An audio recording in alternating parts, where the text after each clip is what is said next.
Greetings and welcome back to the Christ at the Checkpoint Conversations. This is a special online series hosted by the Bethlehem Institute for Peace and Justice. And we're so glad to have you with us for this second session today. We thank you for all the positive comments we received after last Saturday's conversations. This series was born out of the postponement of our May Christ at the Checkpoint conference. And what we have to say is too important to wait, and that's the reason we're having these sessions now. So we're bringing these conversations to you online, and we're grateful for every one of you who has stayed with us. My name is Andrew Bush, and I will be your moderator for today's session. I'm the coordinator of the educational programs for the Bethlehem Institute of Peace and Justice. Let me just say a word about the Institute. The Bethlehem Institute for Peace and Justice is an institute of Bethlehem Bible College, rooted in the heart of the town where Jesus was born. The BIPJ advances its work through scholarship and thought leadership, online courses and educational programs, conferences in Palestine and North America, and expanding media resources, including podcasts, articles, and videos. The BIPJ is one of the few Palestinian-led institutions working directly with Western evangelicals. And the BIPJ is challenging theologies that bless violence and calling Christians, helping Christians recover the gospel of the love of Jesus. Let me also say that we have online courses that you can check out at the bipj.org. Registration is now open for our fall semester length course. And we also have a new course coming called Christian Theology After Gaza that's really power packed. And that will be live and available to you in a few weeks. So keep an eye out for that on our website. This is how our time will work today, what our schedule will look like. Each of our speakers, our excellent speakers, Daniel Bannoura and Shadia Qubti, will present for 15 to 20 minutes, and then we'll have some moderated conversation and close with some Q&A. And during our speakers' presentations and during their discussions, I encourage you to place your comments in the chat function. And we will try to take some of your questions at the end. So let's begin. Our first speaker is Daniel Bannoura. Daniel is a Palestinian theologian, researcher, and podcaster who serves as the director of public engagement at Bethlehem Institute for Peace and Justice. He earned his PhD in Quranic Studies from the University of Notre Dame, and his academic research explores the redaction of the Quran, Syriac and late antiquity, Christian-Muslim relations, and Palestinian theology. Additionally, I didn't get that. Could you try again? Additionally, Dr. Bannoura is co-host the BIPJ's Across the Divide podcast, a platform dedicated to fostering thoughtful-based conversations about peacemaking in Palestine and Israel. And so, Daniel, we welcome you, and we are looking forward to hearing what you have to say.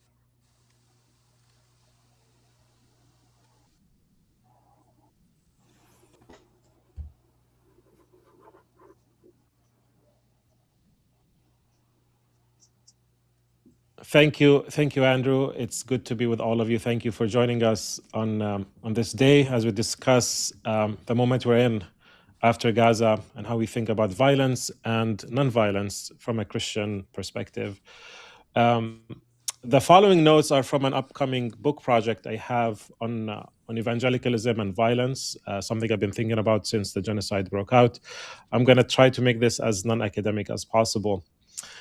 So let's talk about this reality of violence that we have experienced coming out from the Christian West and how we as Christians need to respond to this moment. To see reality in our time is to see the world as crucifixion. To see reality in our time is to see the world as crucifixion. This is how theologian and peace activist James Douglas opens his classic 1968 study, The Nonviolent Cross.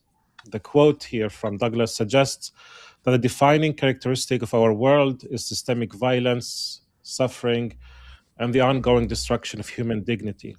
We cannot truly understand this present moment in the shadow of Gaza without acknowledging this widespread collective pain that has plagued all of humanity. The reality we're in is where evil has been reduced to a minor inconvenience in a mindless scroll on our phones. We've become highly skilled at sanitizing pain and letting algorithms package horrific violence, as we saw in Gaza, into neat 90-second clips sandwiched between cooking tutorials and comedy skits. We've mastered the art of creating away suffering, turning human catastrophe into a sterile digital trend that asks nothing of us but a fleeting glance. But as followers of Jesus who care about justice and peacemaking, we cannot afford to just swipe past the agony of our neighbors. We should refuse to let the demands of justice be flattened into a sanitized feed. Because right now, the faith that we profess, a faith born from an executed nonviolent Messiah who told his disciples to put down the sword, that faith is being systematically weaponized to bless the bombs, to justify the blockades, to sanctify the slaughter of the people of Gaza, the people of Lebanon, and also Iran. Manifest evil is baptized in Christian language, rendered as moral action by people who claim to be enlightened and good Christians. How did this happen? How did a countercultural movement of people committed to the common good transform into the chief religious sponsor of state-sanctioned violence? This is perhaps one of the most tragic stories in human history. Of course, as you know, this shift in Christianity started in the 4th century when the church moved from the persecuted margins of the Roman Empire to the imperial center. And to make peace with the Roman Empire, the church had to make peace with the empire's violence. The church built a sophisticated moral architecture to justify what Jesus explicitly forbade and rejected. It is called a just war tradition, a theological checklist that allowed kings and rulers to go to war without a guilty conscience. In so many ways, this legacy continues today unscathed among large swaths of Christianity, especially here where I live in the West. So, how did we get here? How did we lose our way? And more importantly, how do we find our way home to Christ? To understand the Christian normalization of violence we are witnessing today, we have to start by diagnosing a very specific theological disease that has plagued so much of Western Christianity. The contemporary landscape of sacred violence, of Christian normalization of violence, we have to understand that we have examined the interpretive maladies that developed this theological disease that has plagued so much of our Christianity. This is a malady of selective literalism. During the 19th and 20th centuries, it was used to justify domestic racial hierarchy, where white Protestant theologians constructed a highly sophisticated, biblically grounded defense of chattel slavery and racial segregation by isolating specific biblical texts from their historical and literary context to argue that racial inequality was divinely ordained. So they took Genesis 9, Noah's drunken curse of Canaan. And through a twisted pseudoscientific reading, they dropped Canaan from the story, made Ham black, and declared that black Africans were divinely destined to be servants of servants. They took Ephesians 6:5, where Paul writes, "Servants, be obedient to them that are your masters," and used it to preach submission to enslaved human beings, telling them that their earthly misery was part of a divine creation order. We have all seen the disease in action. It has the practice of cutting, pasting, and isolating specific verses of the scriptures, ripping them out of their historical context, and using them as a divine shield to protect Christian comfort, Christian power, and Christian violence. In his revision, in his analysis of this spiritual crime, the great abolitionist Frederick Douglass reflected in 1845 about the difference of the Christianity of the slaveholder and the Christianity of Jesus. His words still ring true today. Between the Christianity of this land and the Christianity of Christ, I recognize the widest possible difference, so wide that to receive the one as good, pure, and holy is of necessity to reject the other as bad, corrupt, and wicked.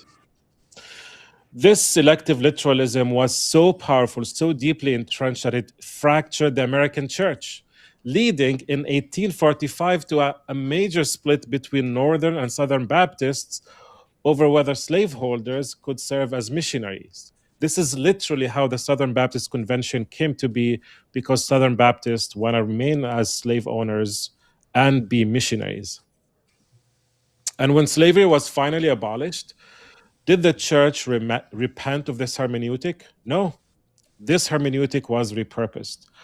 During the mid-20th century, when the civil rights movement began to threaten white supremacy, Southern ministers dug in their heels. In 1954, following the Brown and Board of Education decision, Pastor Kerry Daniel of West Dallas Baptist Church, another Baptist church, preached a massively popular sermon entitled "God, the Original Segregationist." In 1960, the evangelist Bob Jones, founder of the Bob Jones University, delivered an Easter radio address declaring that God was the author of segregation and that any attempt to integrate whites with blacks was a direct act of rebellion against God himself. And so these Christians, these Bible-believing literalist Christians, use Acts 17:26, where God determines the bounds of their habitation, to argue that God demanded a permanent separation of the races. They took Levitical laws about not mixing different seeds in a field and mapped them onto human biology. They constructed a tribal, racist, and violent God to sanctify their own racist caste systems. The same logic was used to justify the ethnic cleansing of the natives in North America, to justify colonialism, anti-Semitism, South African apartheid, you name it.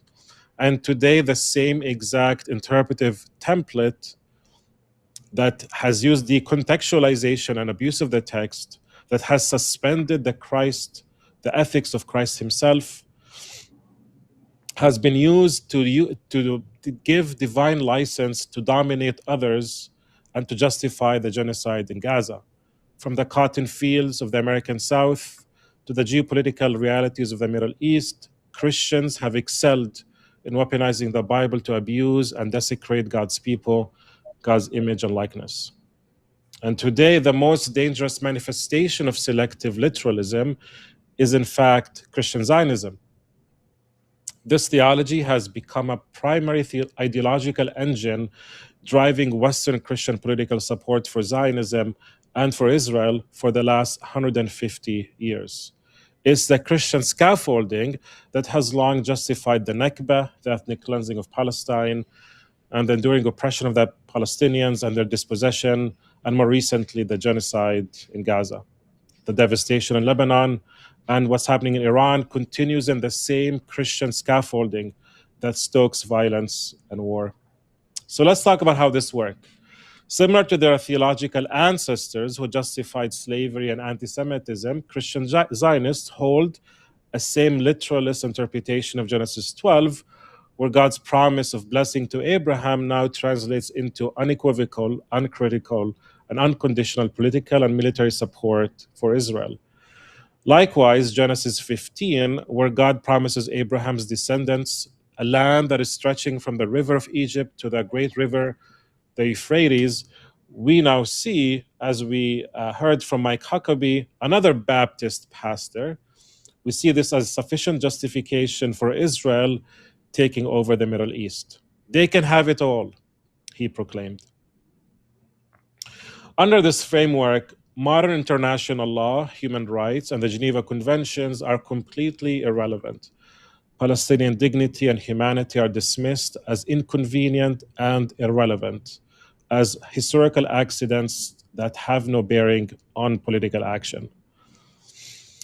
And so the morning after the United States and Israel began their joint military operations in bombing Iran, Pastor John Hagee, the president of Qubti, Christians United for Israel, stood in his pulpit at Cornerstone Church in San Antonio, and he began his globally broadcast sermon by praising the brilliant execution of Operation Epic Fury. He told his congregation, "It is refreshing to know that God is in total control and he has plans that will not be removed." This apocalyptic worldview of John Hagee and so many of the Christian Zionists isn't just in the pews. It is seeped into military leadership as well. Reports that came out from the US military command shows us that some commanders themselves were instructing officers to tell the troops that the attack on Iran was all part of God's divine plan, citing passages from the book of Revelation regarding Armageddon and the imminent return of Christ. Think about this sheer and terrifying irony of all of this. A movement that claims to love the Prince of Peace is actively lobbying for global war to force Christ's return. The Lamb of God himself is turned into an automatic weapons system. They are reducing human beings in Gaza and Iran to mere footnotes, collateral damage in this pre-programmed end times drama. So now if you want to dismantle this theology of empire, we have to look to voices that focus on the raw reality of suffering over the abstraction of sacred violence. And so we must listen to Palestinian Christians. For example, the Anglican priest named Atiq, founder of the Sabil Ecumenical Liberation Theology Center, developed a profound theology of liberation to counter both Zionism and racism and the toxic theology of Christian Zionism. Atiq's theological method is beautifully simple. He calls it the hermeneutic of Christ. He argues that the key question we must ask of any biblical text is this: how does this text reflect the love of God that I have known in Jesus Christ? If a sermon, a passage, or a theology is used to justify land theft, ethnic cleansing, or the collective punishment of children, it fails the Christ test. And so Atiq tries to de-Zionize the Bible, to reject this tribal exclusive reading of the Old Testament, and instead to highlight the prophetic streams of justice and of mercy. So he points, for instance, at 1 Kings 21, the story of Naboth's vineyard, where King Ahab and his queen Jezebel murdered Naboth and steal his land, but God does not validate the king's power. God sends Elijah the prophet to pronounce judgment on the king for his violence and land theft. Atiq preaches that the dispossession of Naboth has been reenacted thousands of times in Palestine, and that the God of the Bible is always on the side of Naboth, never Ahab. And so Atiq writes, Christ is not in the tanks of jet fighters. He's not fighting on the side of the oppressors.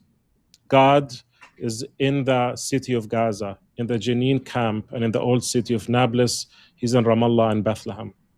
This prophetic witness found its collective expression in the Kairos Palestine movement. The original document of 2009 declared the occupation as a sin against God and named nonviolent resistance as a duty for Christians. And here says that our option as Christians, quote here, in the face of Israeli occupation is to resist. Resistance is a right and a duty for the Christian. but it is resistance with love as its logic. Christ our Lord has left us an example we must imitate. We must resist evil, but we must resist evil that he had taught us with, it resists evil in all its forms with methods that enter into the logic of love and draw on all energies to make peace. We can resist through civil disobedience. We do not resist with death, but rather through respect of life. And last year, Khair 2 was released from the heart of genocide. And there it says the following: this is a time for resistance embodied in costly steadfastness on our land in the face of every attempt of displacement, annexation, and genocide. A resistance lived out in our unity, cooperation, and commitment to our faith, national principles, and all our rights. True solutions begin with dismantling oppressive racist systems. Only then can we speak of a new horizon that we dream of and long for, one in which we remain in our land together with all who dwell in it on the basis of justice, equality, and equal rights, free of supremacy and domination. And so the pursuit of peace and nonviolence and reconciliation has been on the move among many Christians. A crucial guidepost of all of this, we're seeing this in the global evangelical movement, came through the Cape Town Commitment in 2010 that was issued by the Third Lausanne Congress on World Evangelization. It was drafted by over 4,000 Christian leaders from almost 200 countries, and it gives the following confession. We acknowledge with grief and shame the complicity of Christians in some of the most destructive contexts of ethnic violence and oppression, and the lamentable silence of large parts of the church when such conflicts take place. Such contexts include the history and legacy of racism and Black slavery, the Holocaust against Jews, apartheid, ethnic cleansing, inter-Christian sectarian violence, decimation of indigenous populations, interreligious, political, and ethnic violence, Palestinian suffering, caste oppression, and tribal genocide. Christians who, by their action or inaction, add to the brokenness of the world, seriously undermine our witness to the gospel of peace. More recently, Pope Leo XIV reflected on the legacy of the Catholic Church's justification of violence. And in his encyclical Magnificat Humanitas, he rejected the just war tradition as being outdated. And then he says here's a slide on the screen, you can see it. And he says, today, more than ever, without prejudice to the right to self-defense in the strictest sense, it is important to affirm that the just war tradition, which was all too often been used to justify any kind of war, is now outdated. Humanity possesses far more effective and capable tools for promoting human life and resolving conflicts, such as dialogue, diplomacy, and forgiveness. The use of force, violence, and weapons reflect a relational poverty that always has disastrous consequences for civilian populations. End of quote. It is also noteworthy that in the same encyclical, the Pope, for the first time ever, has reflected the Church's apology for its complicity in chattel slavery. In 2026, the Church apologizes for slavery. And so we need to reclaim the radical, nonviolent way of Jesus. We must construct a robust theology of peace. So let me conclude with 4 main points here to help us navigate this moment. We must affirm the nonviolent cross. As James Douglas reminds us, the primary purpose of nonviolence is to force oppressors to perceive those they oppress as human beings. In the modern age, in the days of genocide, the choice is no longer between violence and nonviolence. It is between nonviolence and non-existence.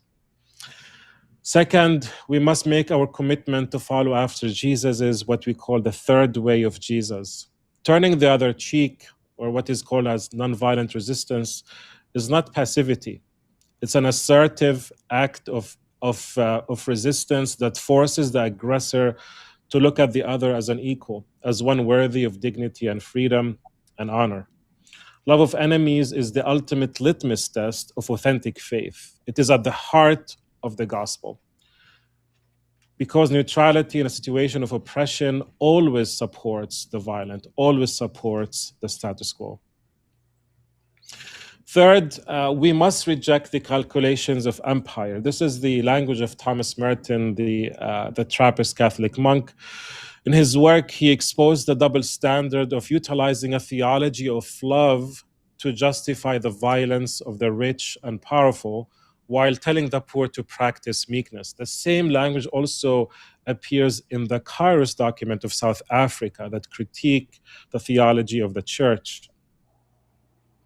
Violence depends entirely on the calculations of empire, whereas nonviolence depends entirely on God himself.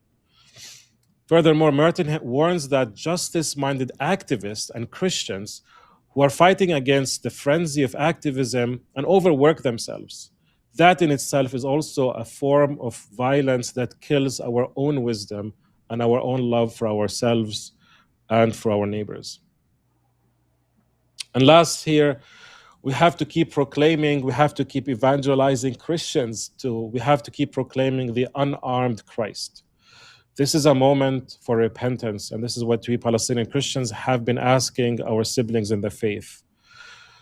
Many of us here and many more out there who are more powerful than we are called to complete conversion of heart by renouncing war, by renouncing our own violence within our hearts and the violence that we force on others. This is a time to beat our swords into plowshares. We cannot serve both God and war. Christian resistance of evil and violence is not a minor theology of Christianity. It is at the very heart of discipleship. It is said that if war is right, then Christianity is false. If war is right, then Christianity is a lie. And so, friends, we stand at the crossroads. Here I'm making a hint about our upcoming conference in the US. I want to reflect here on the language that is used by the Pope in his encyclical, The Tower of Babel and the Rebuilding of Jerusalem. For the Pope and for many Christians, Babel represents the paradigm of empire, of violence, of pride, of absolute control, where human beings are stripped of their faces and reduced to functions, to data points, to collect collateral damage. On the other side, the Jerusalem of Nehemiah represents a project of shared humanity, of dialogue, of deep relational community, where we see a face instead of a function. If we continue to follow the calculations of Babel, of empire, using theology as a software of the hardware of empire, if we use theology to justify the latest military operations and pretending peace is achieved through violence, our entire moral witness collapses. The choice before humanity is clear: the kingdom of God or genocide. And so we must choose the lightning fire of nonviolence, to tear up our comfortable calculations and to stand in costly solidarity with the suffering and with those who are under the rubble. The unarmed Christ is standing in our midst, asking a single ultimate question: will you let me disarm you? Thank you. Thank you very much, Daniel. A profound talk. We look forward to discussing this in a few minutes. It's my pleasure now to welcome our second speaker today, Shadia Qubti. Shadia, welcome, Shadia. Thank you. Shadia is a Palestinian Christian theologian and writer and peace builder, originally from Nazareth, but currently based in Vancouver, Canada, where she serves as a community engagement animator at Trinity Grace United Church and a commissioner to the General Council of the United Church of Canada. She spent 15 years working in faith-based peace building in Palestine and Israel, with a particular focus on elevating women's experiences through initiatives like the Women Behind the Wall podcast. Her research blends Palestinian and North American indigenous understandings of land, a theme central to her academic publications, and her upcoming upcoming book on gender, context, and theology, which is expected in 2027. We look forward to that, Shadia. And so we welcome you today. We're looking forward to hearing from you. Well, hello, everyone. I want to acknowledge I'm joining you from the unceded and traditional territories of the Musqueam, Squamish, and Tsleil-Waututh nations, lands more commonly known as Vancouver. And I hold this acknowledgement as a theological act, a recognition that the land I speak from has its own memory, its own peoples, and its own ongoing story of dispossession and resistance. Just to give you an overview what I'm going to present, I'm going to rather question why the violence nonviolence spectrum exists, who built it, and what Palestinian theology in conversation with indigenous scholars from Turtle Island offer instead. So I hope that you bear with me. Recently, the Israel's national security minister, Ben-Gvir, posted a video at Ashdod port.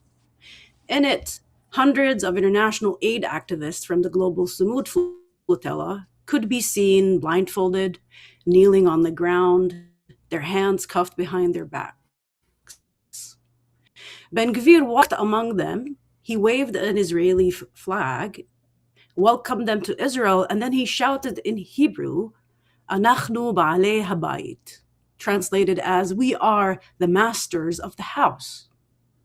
The video drew immediate international condemnation. Some governments summoned their ambassadors, some leaders distanced themselves. The world noticed. So what those activists experienced and what Palestinians have been experiencing at Israeli prisons for decades are violations of their bodies, their dignity, and their humanity. And I'm reading the language Ben-Gvir chose not to minimize that, but because language is a window to belief, and belief is what authorizes behavior. So the words Ba'alei Habayit didn't follow the violence, they explained it. And he set out what has always been the operating theology.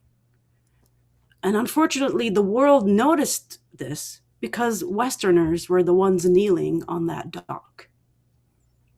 This asymmetry is not a political observation, it's a theological one.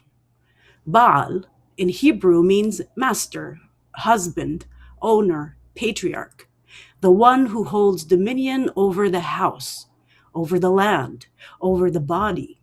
So Ba'alei Habayit, by saying we are the masters of the house, is a language of possession, of one party asserting that authority over another. It is, at its root, an anthropocentric claim, a belief that places human beings, and specifically a certain human beings, at the center of all values and authority over the earth. And it is the claim my presentation wants to examine. So even before I talk about Palestinian response, let me talk about what is already in our Bibles.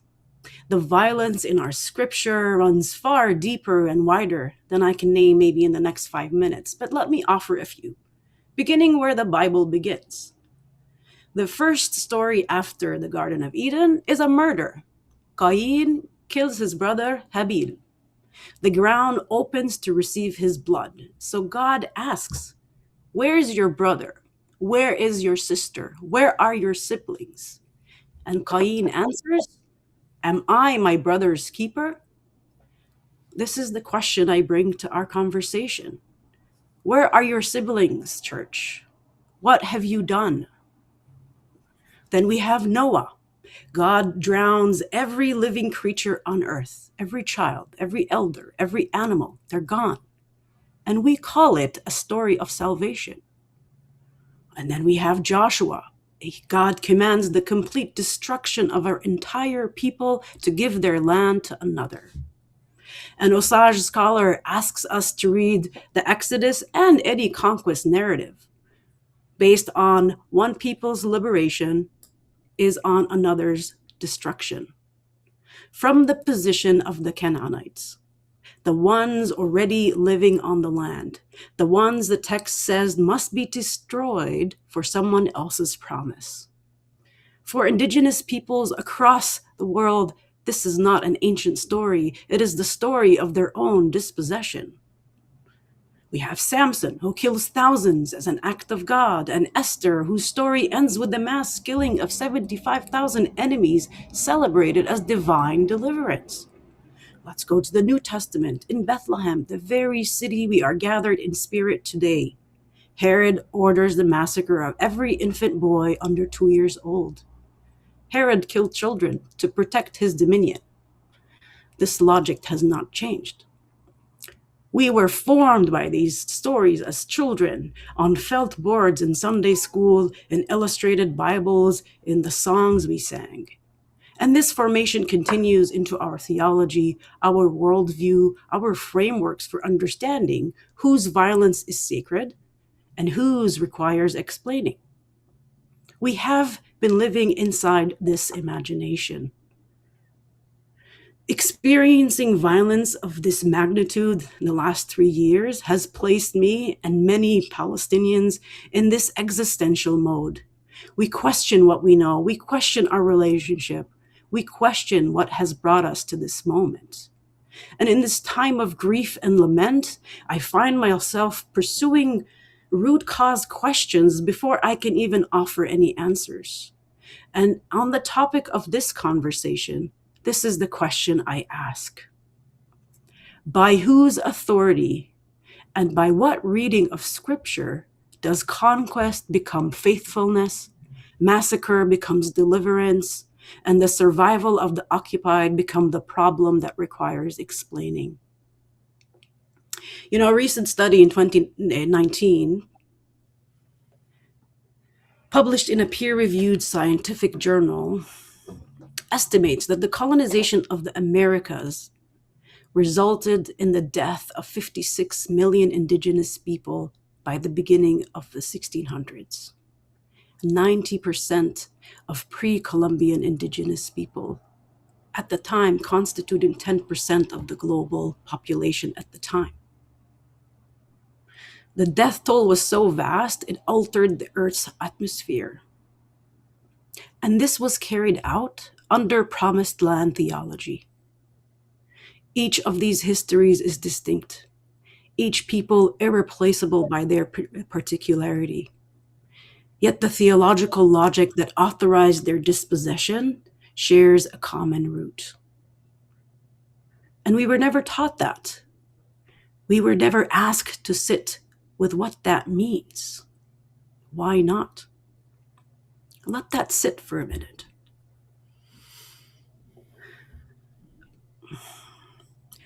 A Navajo scholar writes, when one nation is able to control the telling of their own history for hundreds of years, a mythology forms that allows injustice, oppression, exploitation, and even war crimes to be seen as benign and even to possibly be honored and celebrated.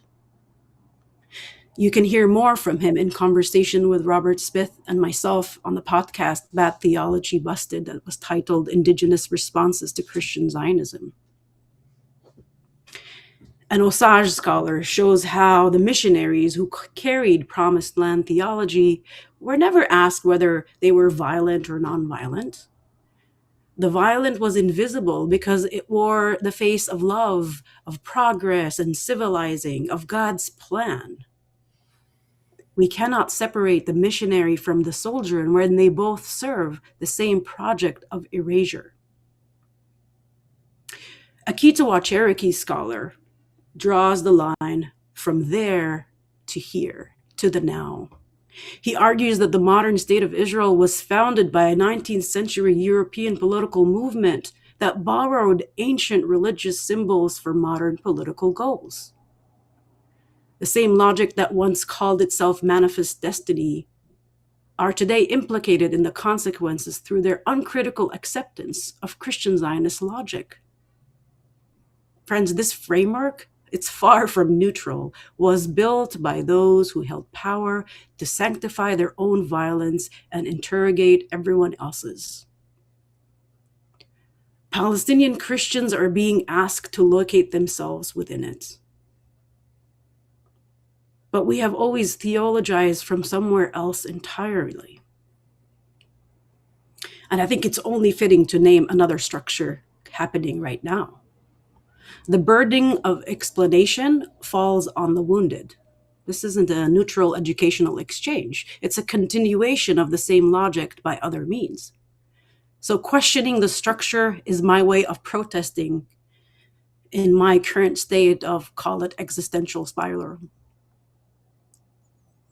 So when I turn to Indigenous siblings in Turtle Island, I'm not doing so as a pedagogical strategy to the West. I'm doing it because in their witness, I find theological kinship.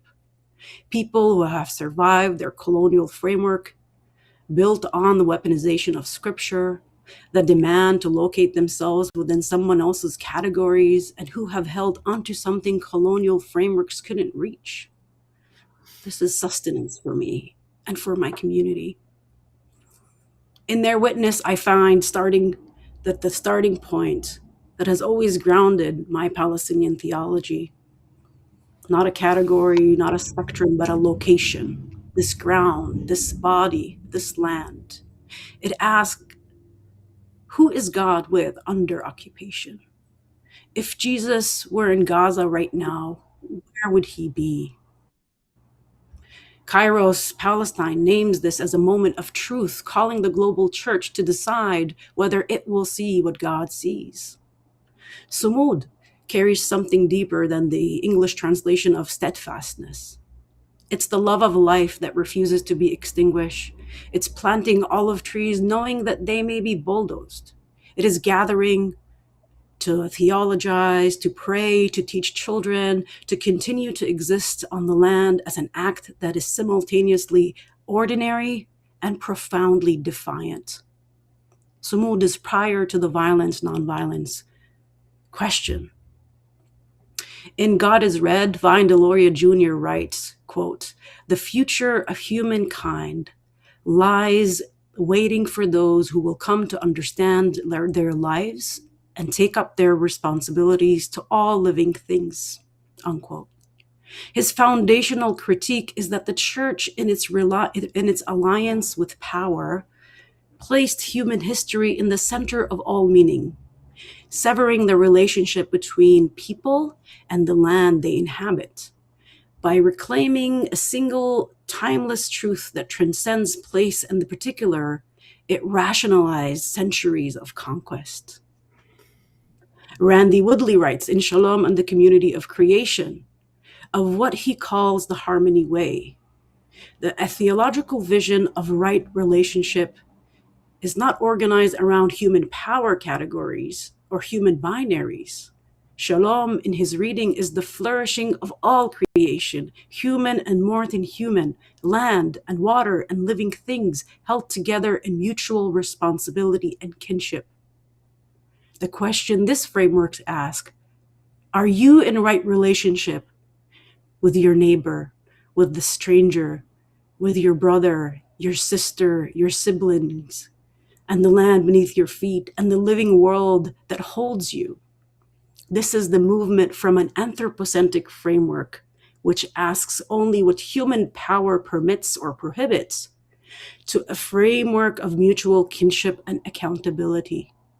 From the language of categories to the language of belonging. From Ba'aleh Habayit, we are the masters of the house, to we belong to the land and the land belongs to life. And Palestinian theology already knows this movement. The olive tree isn't just a symbol for us. It is kin, interwoven in co-creation as a living witness to centuries of presence, of belonging and covenant. So when olive trees, hundreds of years old, are bulldozed, it is the severing of that kinship, the cutting of a living covenant. So Palestinian theology and indigenous theologies meet here precisely in the insistence that the land is alive and it belongs to life. And faithfulness is measured by whether we honor or sever that belonging. In Palestine, as in every place where people live from the land, where the seasons govern what is planted and when it is planted, all 4 seasons are needed to nourish. We cannot amputate winter because it's difficult. Lament cannot be skipped because it is painful. Grieve cannot be bypassed or quickened so we can arrive at resurrection more quickly. Creation doesn't work that way, and theology doesn't work that way either. The church that aligned itself with empire has tried to freeze Palestinian Christians into one season, a season of endurance, and call that faithfulness. But we know that lament is a season. There are psalms of lament and rage, the ones we rarely read aloud in the church, because they are too raw, they're too honest, they're too angry. Our scripture, precisely because they refuse to sanitize human experience into something more palatable. They cry out. They name the reality before God without resolving it prematurely. And only from that place of honest, costly, unashamed lament does something like hope become possible. So for me, Palestinian theology holds all 4 seasons together. Its answer to hate is love. Its answer to Ba'aleh Habayit is that we do not own the land. We belong to each other. And both of us are part of co-creation, are part of this life. Its answer to the demand to choose a side in someone else's binary is to plant, to embroider, to cook, to gather, to continue, and to remain. So I will end to ask, if Jesus were in Gaza today, and I believe he is, he would be building a tent for the 20th time, cleaning it from rodents and lice, finding a way to make shelter from what the bombs have left. Jesus would be sitting with Bisan Odi and the children, listening as she tells her stories, his laughter mingling with theirs in the ruins of what was once a city. He would be with the mothers and the women who don't know, whose husbands are under the rubble, whose brothers are in prisons without charge, whose sons are simply gone, unaccounted for, unnamed. He would be sitting with that grief without resolving it, without rushing them towards hope. And he would probably be sitting on a sand dune looking over Gaza, and he would say what he has always said: "Blessed are the meek, for they shall inherit the land." Thank you. Thank you very much, Shadia, and for that really just wonderful presentation. Let's just have some discussion on Daniel and Shadia's presentations now. And let me just begin with a question to you, Shadia, just in trying to bring things for our listeners down to practicalities. What nonviolent campaigns, such as marches or boycott, divestment, and sanctions movement, do you see as the most effective blueprints for the future? What concrete steps do you recommend people take to advance justice and peace for Palestine today?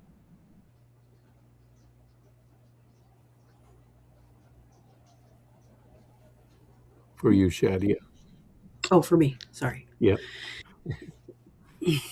I think, all movements that work to end violence and dispossession are moving in the right direction. I mean, I hold that without qualification, and I'm grateful for everyone in this conversation who is asking that question seriously.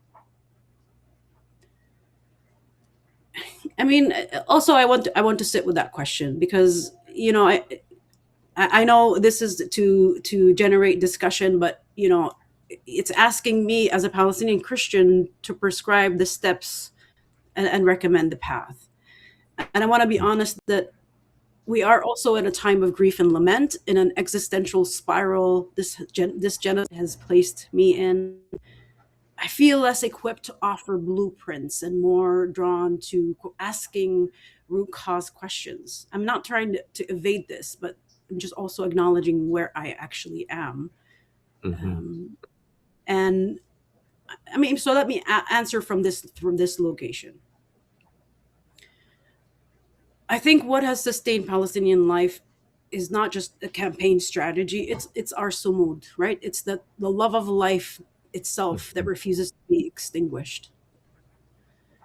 And what campaigns and movements are doing, whether it's relating to following Kairos Palestine's call to boycotting, divesting, sanctions, marches, flotillas, using the legal system to challenge at the international landscape. These are all expressions of the same orientation. And I also want to be mindful that they're not strategies that I want to evaluate them for effectiveness on a Western timeline, but acts of accountability that name what is happening and refusing to look away. I mean, the Global Sumud Flotilla sailed not because its participant calculated that it would end the occupation and end the siege, right? They sailed because faithfulness requires it. It's a different framework of measuring whether it's worth it or not. And I also want to name another thing is that as a Palestinian, and I know many of us are frustrated that nonviolence takes time, in the sense that change, right? We don't see change immediate, and we want change to happen yesterday. We are living through a genocide, and we want it to end. So the gap between that reality and the pace of international solidarity movements isn't like a philosophical disagreement about strategy. It's a question of whether these movements are in right relationship about with the people they claim to support, accountability to their urgency, not to their own comfort. So, and I think my framework that I'm trying to answer is, I'm not trying to resolve that tension, but naming it as a form of the same asymmetry I described throughout. Who bears the cost? Who decides the timeline? So I think concrete steps I would offer is do your own homework. Don't wait for Palestinians to explain it to you. Read Kairos Palestine too. It's available in different languages. Read our books, read our writings, listen to the conversations we hold. Ask your own institution what it is invested in and what those investments are funding. There's a campaign called Apartheid Free Communities. You can look into it and see if that fits you. Reimagine the way we retell our biblical stories, starting in our own communities. These are concrete steps. In some ways, do what you can with what you have. And don't place the burden of designing it on the people already carrying the weight of the occupation. Thank you very much. And I just really appreciate your insights on that. Daniel, let me ask you, when we're speaking about the matrix of deformed theology that so much of the Western Church is caught in, lost in, I mean, what's so perplexing is that just the inability for people to see or think of the teachings of Christ applying to Palestine or to applying to other instances of social injustice. And I just wonder, what do you feel? I don't know how to express this exactly, but how can people break through that? What is it that gives people the agency to begin to break through that matrix?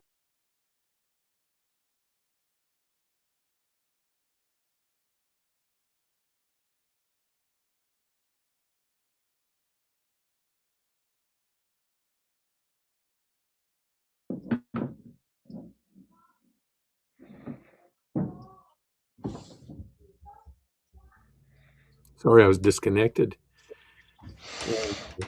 what do you see people as? How do you see people kind of breaking out of that matrix? What gives them the window to do it? Yeah, that's a it's a good question. It's a hard question to answer as well, like the question to Shadia. My position is, from my presentation, is that there is an endemic problem in the church. There has been the sanitized understanding of violence and power that is never challenged. You would see politicians and pastors say the most obscene things, the most racist and bigoted and hateful things, but it's so normal, like it's fine. You can, a pastor could say what they say, what he says, and he would get a standing ovation. And there's something sick, like it's, and that's going to use the language of malady there, like it's there's a disease in the church now. To connect this with the previous question, obviously we have a lot of allies, secular, mainline, liberal, Christians, Jews, Muslims, otherwise. So we're doing a lot of incredible work of solidarity. At BIPJ, we're saying the biggest obstacle to liberation and justice and peace in Palestine is actually evangelicals, is actually the Christian Zionists, because there is that endemic problem within conservative circles that has given people the understanding that it's okay to be bigoted and it's okay to be hateful. And I'm trying to trace this, like this is not just, oh my gosh, this is such a crazy thing that a pastor said, to saying, hey, this is actually there's a long legacy of this dehumanization and this creation of the savage, that's the person that we can dehumanize and destroy and deny their basic rights. So for me to answer the question then is to say that this is at the heart of how Christianity has been constructed in the West. The othering of people, the dehumanization of people is endemic. So so when we talk about repentance, we're talking about a complete transformation of the soul of Christianity, and that's what, this is a language that we have been using since the genocide. There's a crisis in our faith, and we have to reckon with that reality. So I think for many Christians, this is the work that has to be done before we talk about protests or boycotts. For a lot of them, they have to deconstruct and to repent from this ideology. And that's some of the work that we're trying to do at the BIPJ, to encourage the church to reclaim that kind of gospel and that kind of faith. They keep telling us Christ is Lord and Christ is King. And I'm like, okay, well, what is the constitution of that kingdom that Christ is king over? Well, surely it is the Sermon on the Mount. Surely it is the teachings to love, to be merciful, to love the enemy for goodness sake, right? Like, what does it mean to love the enemy if we bomb the enemy and kill their babies, right? So there is something like it's very systematic here that we have to counter. It's not just about talking points and podcasts. Sadly, we need to confront the systemic violence of sacred violence that is in the church. That's one way of doing it. Obviously, there's a lot of more work that can be done in different ways, through the political system, through lobbying, through changing the laws in the land, through pushing Congress people to make different, decisions, and so on and so forth. But for me, I'm seeing this as a problem in how Christianity is shaped and what ideology it had inherited from its theological ancestors that we have to confront and challenge. Yes, and I think just speaking up is a form of resistance. Just asking questions. The silence is, I think, so perplexing. I received the spring bulletin of the seminary I went to this week, and I was just leafing through the articles, all these smiling faces and different ministries, et cetera, and through the whole thing, not one word about Palestine. Here are people as being genocided in the Holy Land, and a major Christian seminary, there's no word about it.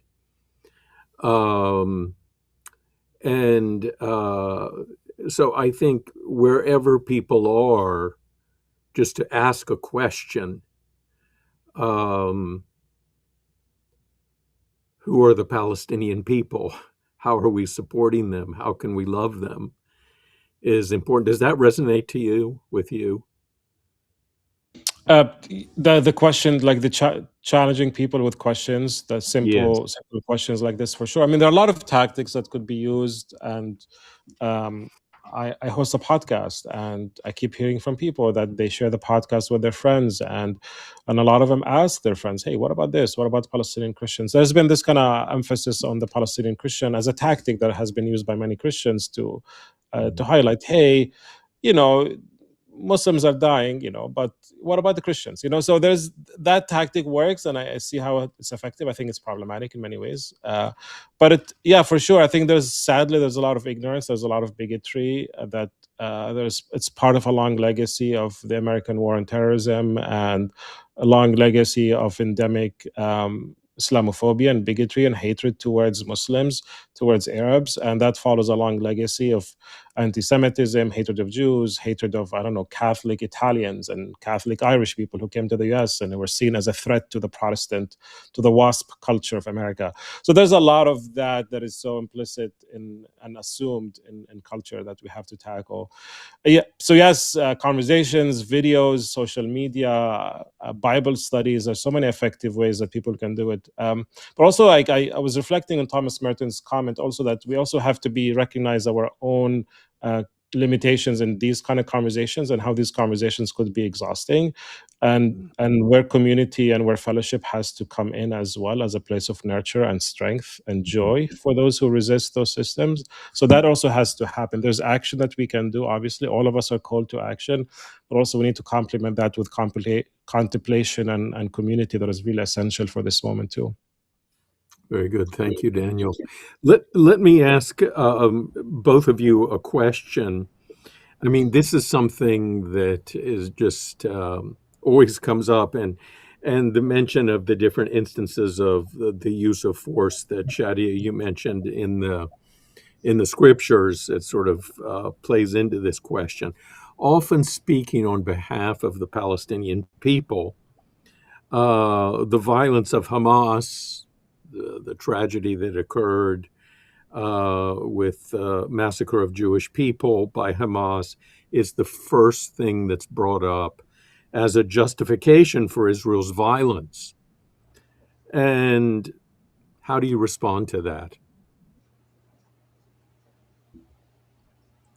You want to take that one, Shadia? I'm happy to. Go ahead. This is something that I always have to deal with, mostly because of my background in Islamic studies. There's a lot to say about this. If people are interested, they can read my article on Hamas and violence that was published recently in the volume by Wagner and Fisk, Being Christian After the Desolation of Gaza. I discuss this in length. One, we have to understand that Islamic violence in the form of Hamas is incidental. It's not intrinsic to resistance. The Palestinians could be all white, blonde Christians, and I would be shocked if their resistance to the occupation would be any different. We saw examples of this. We saw this in Ireland. We saw this in Africa, in South Africa with the ANC, very Christian party. We saw this with the abolitionists in the US. We saw this with the Haitian slave revolt. Very similar tactics to that of Hamas. So there's an exceptionalization that is given to Muslims, that Muslims are exceptionally dangerous and violent.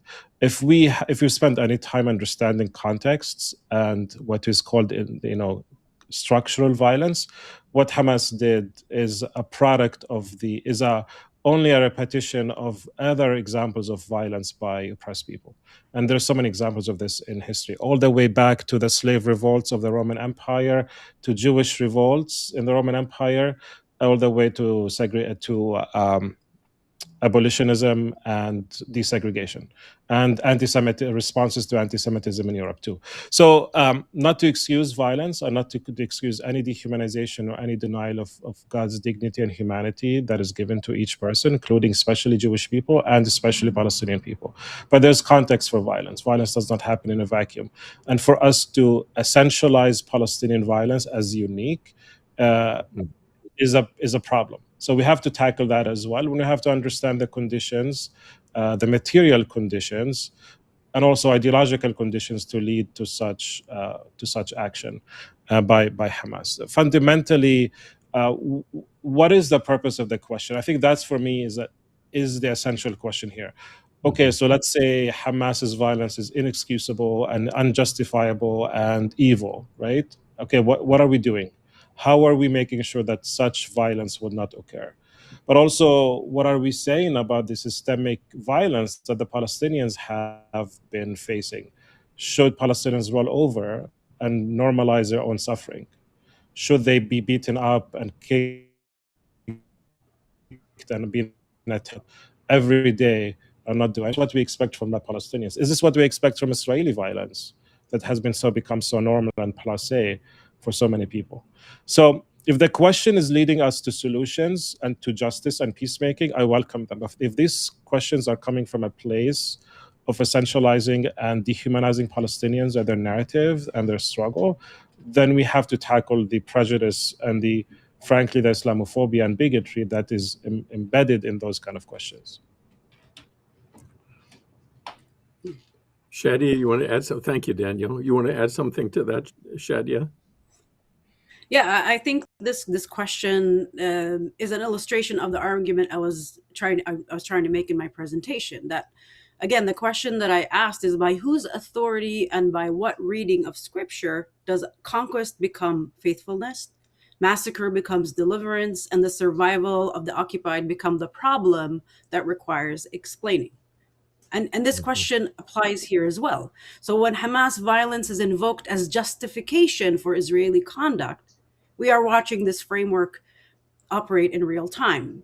Some violence is named as terrorism and placed on trial before this conversation even can begin. Other violence, the occupation itself, the siege, demolition, the tensions, is named as security, as the natural order. It requires no justification. It's the background against which everything else is evaluated. So this asymmetry isn't accidental, right? It's the product of a theological framework built by those who hold power to sanctify their own violence and interrogate everyone else's. We traced that framework, right? From Joshua through the doctrine of discovery, manifest destiny, Christian Zionism today. And I think Palestinian theology has always theologized from somewhere else. It didn't begin by asking which side is God on. This is the framework, I've been questioning all morning, right? This binary, that the framework that assigns divine sanction to one party and withholds it from another. We ask where God is to be found. And the answer is that our tradition has already given. It's from the incarnation. Look at Hagar in the wilderness, the God who sees, is that God is found among those the framework has rendered invisible, not because they are righteous, but because that is where God has always chosen to be present. Thank you. Thank you both. Yes, I'd like to try to move away from you all having to give the answers for us in the West. But let me frame it a different way. Where have you both been encouraged with global responses to the Palestinian suffering? I'm always encouraged by, especially when I was in Palestine, by all the wonderful people who come to the land in solidarity with the Palestinians, who come to listen and to learn, and see the refugee camps and see the conditions that Palestinians live under, to understand their experiences, and to who want to tackle and interrogate their own assumptions about Palestine. And the love that we've seen through these people is remarkable. This is also a shameless plug. This is your chance as well to consider being in Palestine with us in December for the Christ at the Checkpoint conference. We'll make some more comments about it in a bit. I've seen that in a beautiful way in Palestine. I've seen it throughout like my life right now in the US, just incredible solidarity from people. I was active in protests on campus and people putting their bodies literally on the line disobeying university policies and getting arrested, and shouting that we're doing this based on Christian and Catholic social teachings about justice, about speaking for the marginalized. So it's been beautiful to see that. Been beautiful to see the response to our work at whether it's my podcast or BIPJ, and people resonating with this and messaging us about it. And it shows there is an awakening, and there's a hunger and thirst in the church to realize their own prejudice and harmful ideas that they have inherited. And there's that beautiful humility and honesty there that has just been super encouraging to me to experience. Great. I'm glad. Yeah. Shadia? I think for me, and as someone who's experiencing the genocide outside of Palestine and Israel, noticing the shift in people's desire to learn, to know more, and to act, especially in the context of the church, where it's really, you see the churches and the individuals who have called out the church's dissonance between what they say they are and what they're doing. You see it grow in different campaigns and different initiatives that individual members were discontent with maybe their church's silence about the issue because it's too hot or too controversial or whatever it is, and doing personal initiatives that have joined into that choir of movements we see here. And I, just to name a few that I really want to shout out to them, and also say that, if you are not happy with where your church is standing, you are not alone. And there are many people around you. I mean, just even look at the phenomenon of Christians for Free Palestine that grew in different cities and different neighborhoods. And these are not, these are organic. These are people who want to also say, as Christians, we are not okay with what is happening. And they partake in different events. Apartheid Free Communities movement, which is a growing movement of taking on what does your response look like in your community, in your capacity. All the vigils of naming the dead, naming those who are killed, and holding that lament, not looking away, but sitting with that and asking themselves the real questions, or doing multi-faith gatherings where, in my church, we did reading the book of Joshua in the context of genocides. It's from small elements to donating, to going and seeing the context and being witnesses alongside Palestinians. The Gaza pilgrimage, the ceasefire walks that have been so moving and have just brought people together, because together we are louder, together we are stronger. And I think we will see more and more of that coming out. It's already in the ground, we just haven't been exposed to it as yet. But I think maybe this is my stubborn hope and my choice to believe that change is coming. Unfortunately, it is on the expense of our bodies and our experiences, but it is coming. Mm-hmm. It seems to be. I mean, there's a widening understanding among even evangelical Christians of the Palestinian experience and the injustices that have been rained down upon their heads now for 70 years. What perplexes you both today? If there was something that you would like answered, what perplexes you in the pursuit of justice and peace? I'm if I understand the question correctly, I'm confused. I'm confused by the fact that so many wonderful Christians have made it so normal and easy to be violent and to hate. Like, it's dumbfounding, right? Like, because I've always been taught, especially growing up in evangelical spaces, that we are commanded to love the neighbors, and that's what makes Christianity so different from Islam, for example, and all that stuff. But then you see so much of this hatred and violence that is so normal in Christian circles. I'm like, what happened? Like, has Christianity failed? Like, how could this be so true and so normal? And that, I mean, to be fair, my confusion also comes from my own experience as a Palestinian Christian who comes from a long legacy of being a minority, a disempowered minority. that we didn't have that relationship with the empire. We've always been the subjects of the empire, whether it's the Ottomans all the way to the British or the Israelis. Have always, or now the American-Israeli kind of empire, right? So we've never experienced our faith in a way that we were able to twist and make it.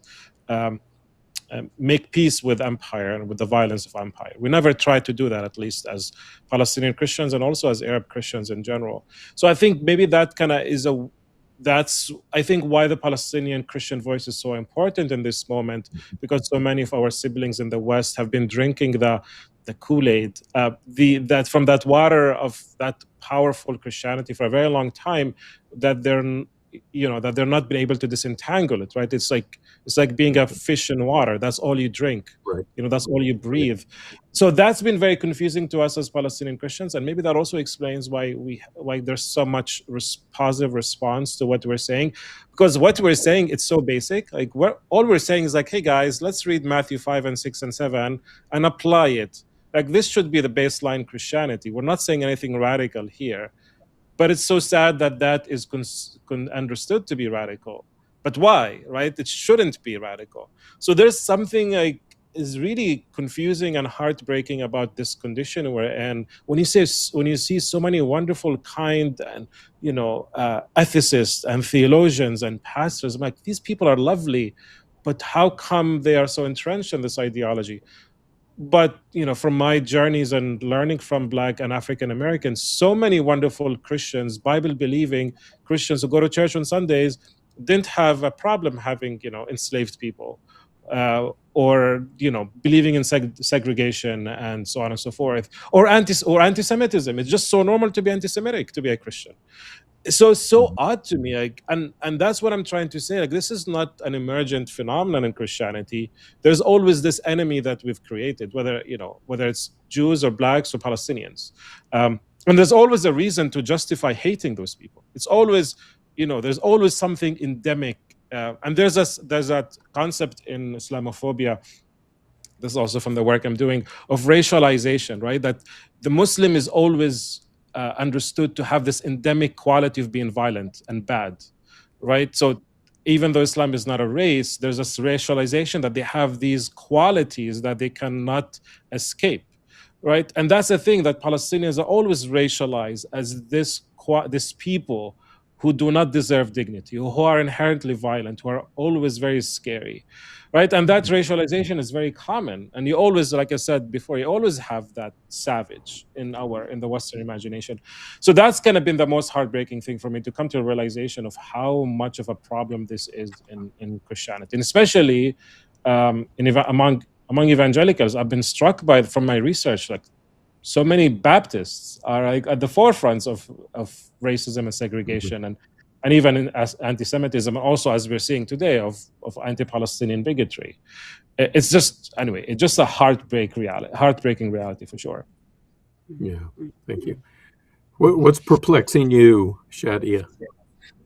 I think similar to Daniel, just the capacity that humanity is willing to inflict such violence, just violence on each other.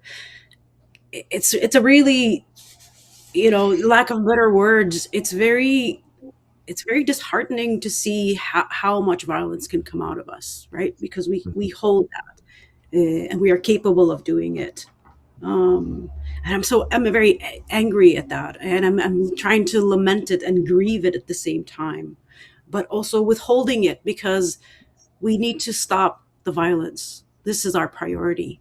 So we are building up all of this inside us, because I don't want to grieve just yet, because it's not over, right? We need to end it first before we can let it out, before we can really grieve it. And it's something that destroys our wholeness, our ability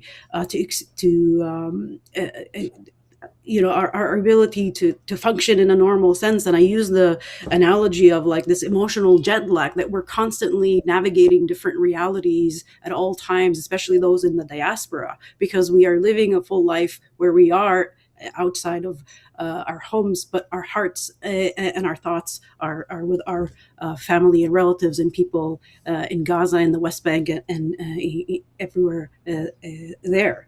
And again, the hypocrisy, I think, of just that, we see the dissonance.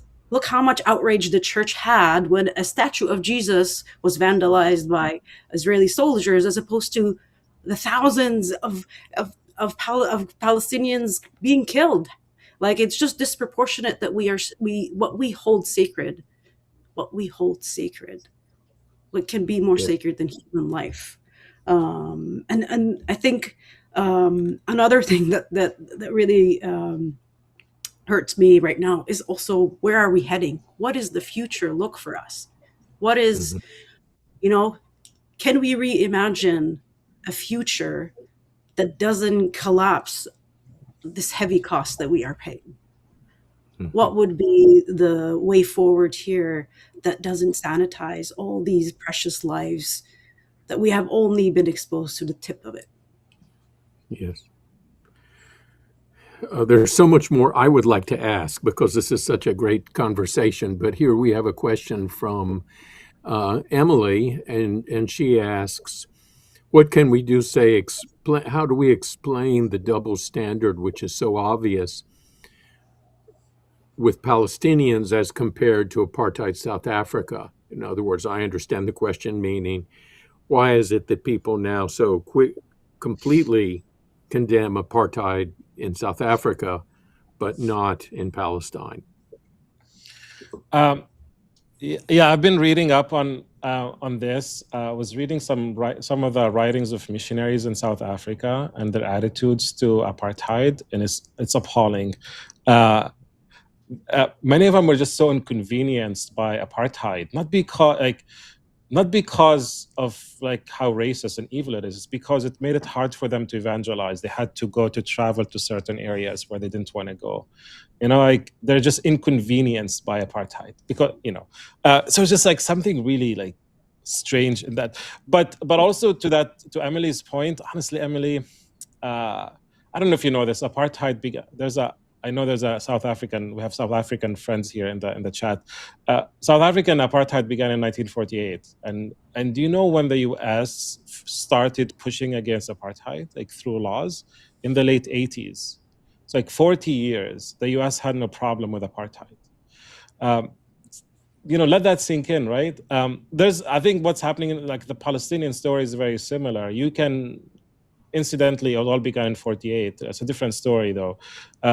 But a lot of it had to do with laws and with policies that pushed the U.S. government to shift its attitude.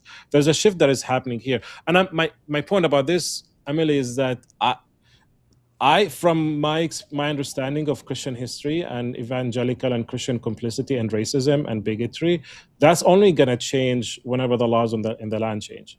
Like desegregation only worked because the laws, the Voting Act of 1965 and so on and so forth, right? So like, it's a fact of history that evangelicals are not going to change until society changes them. And maybe this is a very cynical position, but what I'm seeing in 2025 and 2026 is not proving me wrong, right? When you see Christians are cheering for the apocalypse because of the war in Iran and because of the destruction of Gaza, and they're calling for the genocide of the Palestinian people, finish it all, flatten Gaza. These are the descendants of the anti-Semites in the 50s and the 40s and the 50s. Like, I'm convinced today, sorry to be crass here, that the Christian Zionists today are the descendants of the anti-Semites yesterday. It's the same kind of ideology, which is shocking to them because they love the Jewish people today. At least they say they do, right? But it's the same ideology of ideologies of exclusion. And they only moved away from anti-Semitism after the destruction of Nazi Germany. Otherwise, they were okay with it, right? So that's a scandal. The Lutheran, the German church back in the day is the American church today. It's the same system. Sorry, this is a bit cynical, Emily. I don't have a positive response here. Thank you. Yeah, I think I just want to acknowledge, Emily, what you're raising is an excellent question, and I mean, first I want to invite more conversations with our brothers and sisters in South Africa, and as you know, the relationship goes deep between Palestinians and South African, and especially in the Christian Church. Just to say the obvious, Kairos, right? Kairos Palestine is a direct example of that relationship, and I think we need to be in conversation with our fellow South African brothers and sisters who experience their own apartheid, and having a learning also about their country and what they see and how they see, so that we can maybe try to answer this question together. But just to kind of, I think from what I've heard from them, who are studying, who lived South African context, but also have seen the Palestinian. They say the timing is different, world order is different, right? Leadership is different. The weight of theology, how it plays in both contexts, is different. But these are just kind of the tips of it. But I do think we do need another whole.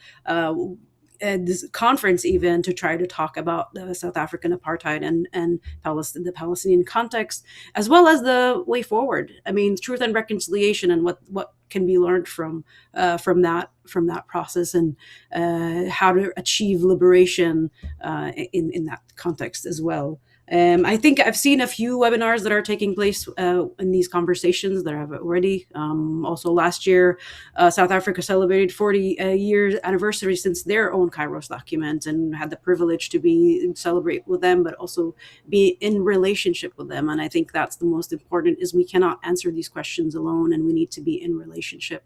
And hopefully, we'll have more discussions and conversations on that. That's great. We're running out of time, but I want to ask you in 1 minute, Shadia.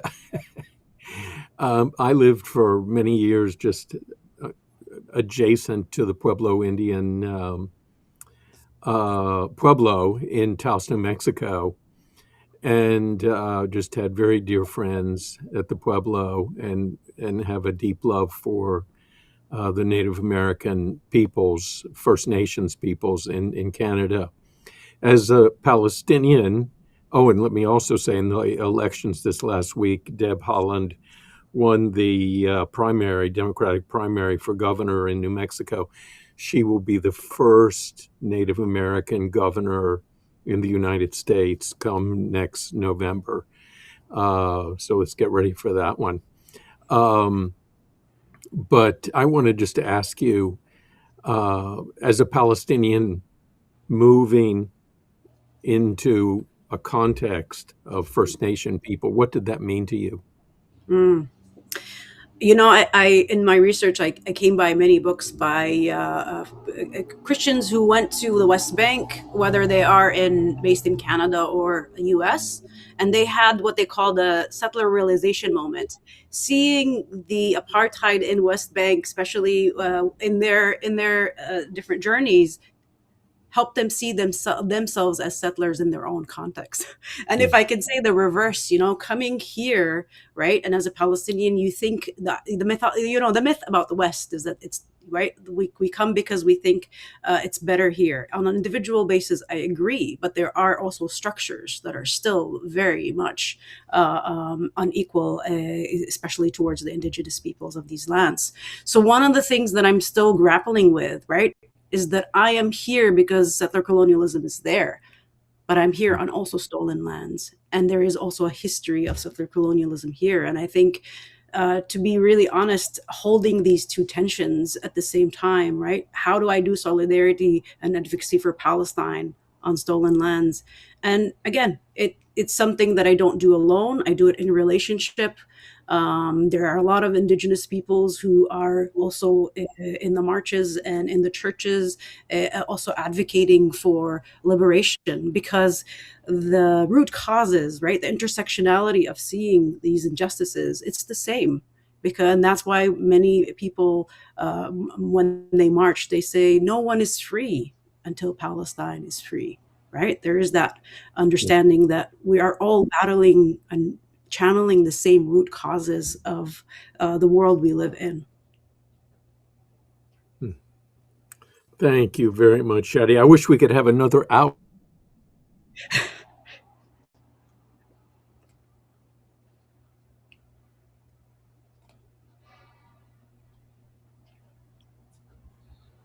Sorry, had to reconnect again. I wish we could have another hour just on that topic, Shadia. But this conversation can continue, and my Mhm. colleague at Bethlehem Institute of Peace and Justice, Ben Norquist, is going to tell us how. But big thanks to Daniel and Shadia for these really in-depth talks today. Really appreciate it. Ben? Thanks so much, Andrew. I just want to ask for a couple of minutes of time because as we've been listening, I hope that you've noticed something really important, and that is that we need each other. At the Bethlehem Institute for Peace and Justice, we believe that Palestinian Christians have life-giving gifts to give and theological wisdom that the global church urgently needs.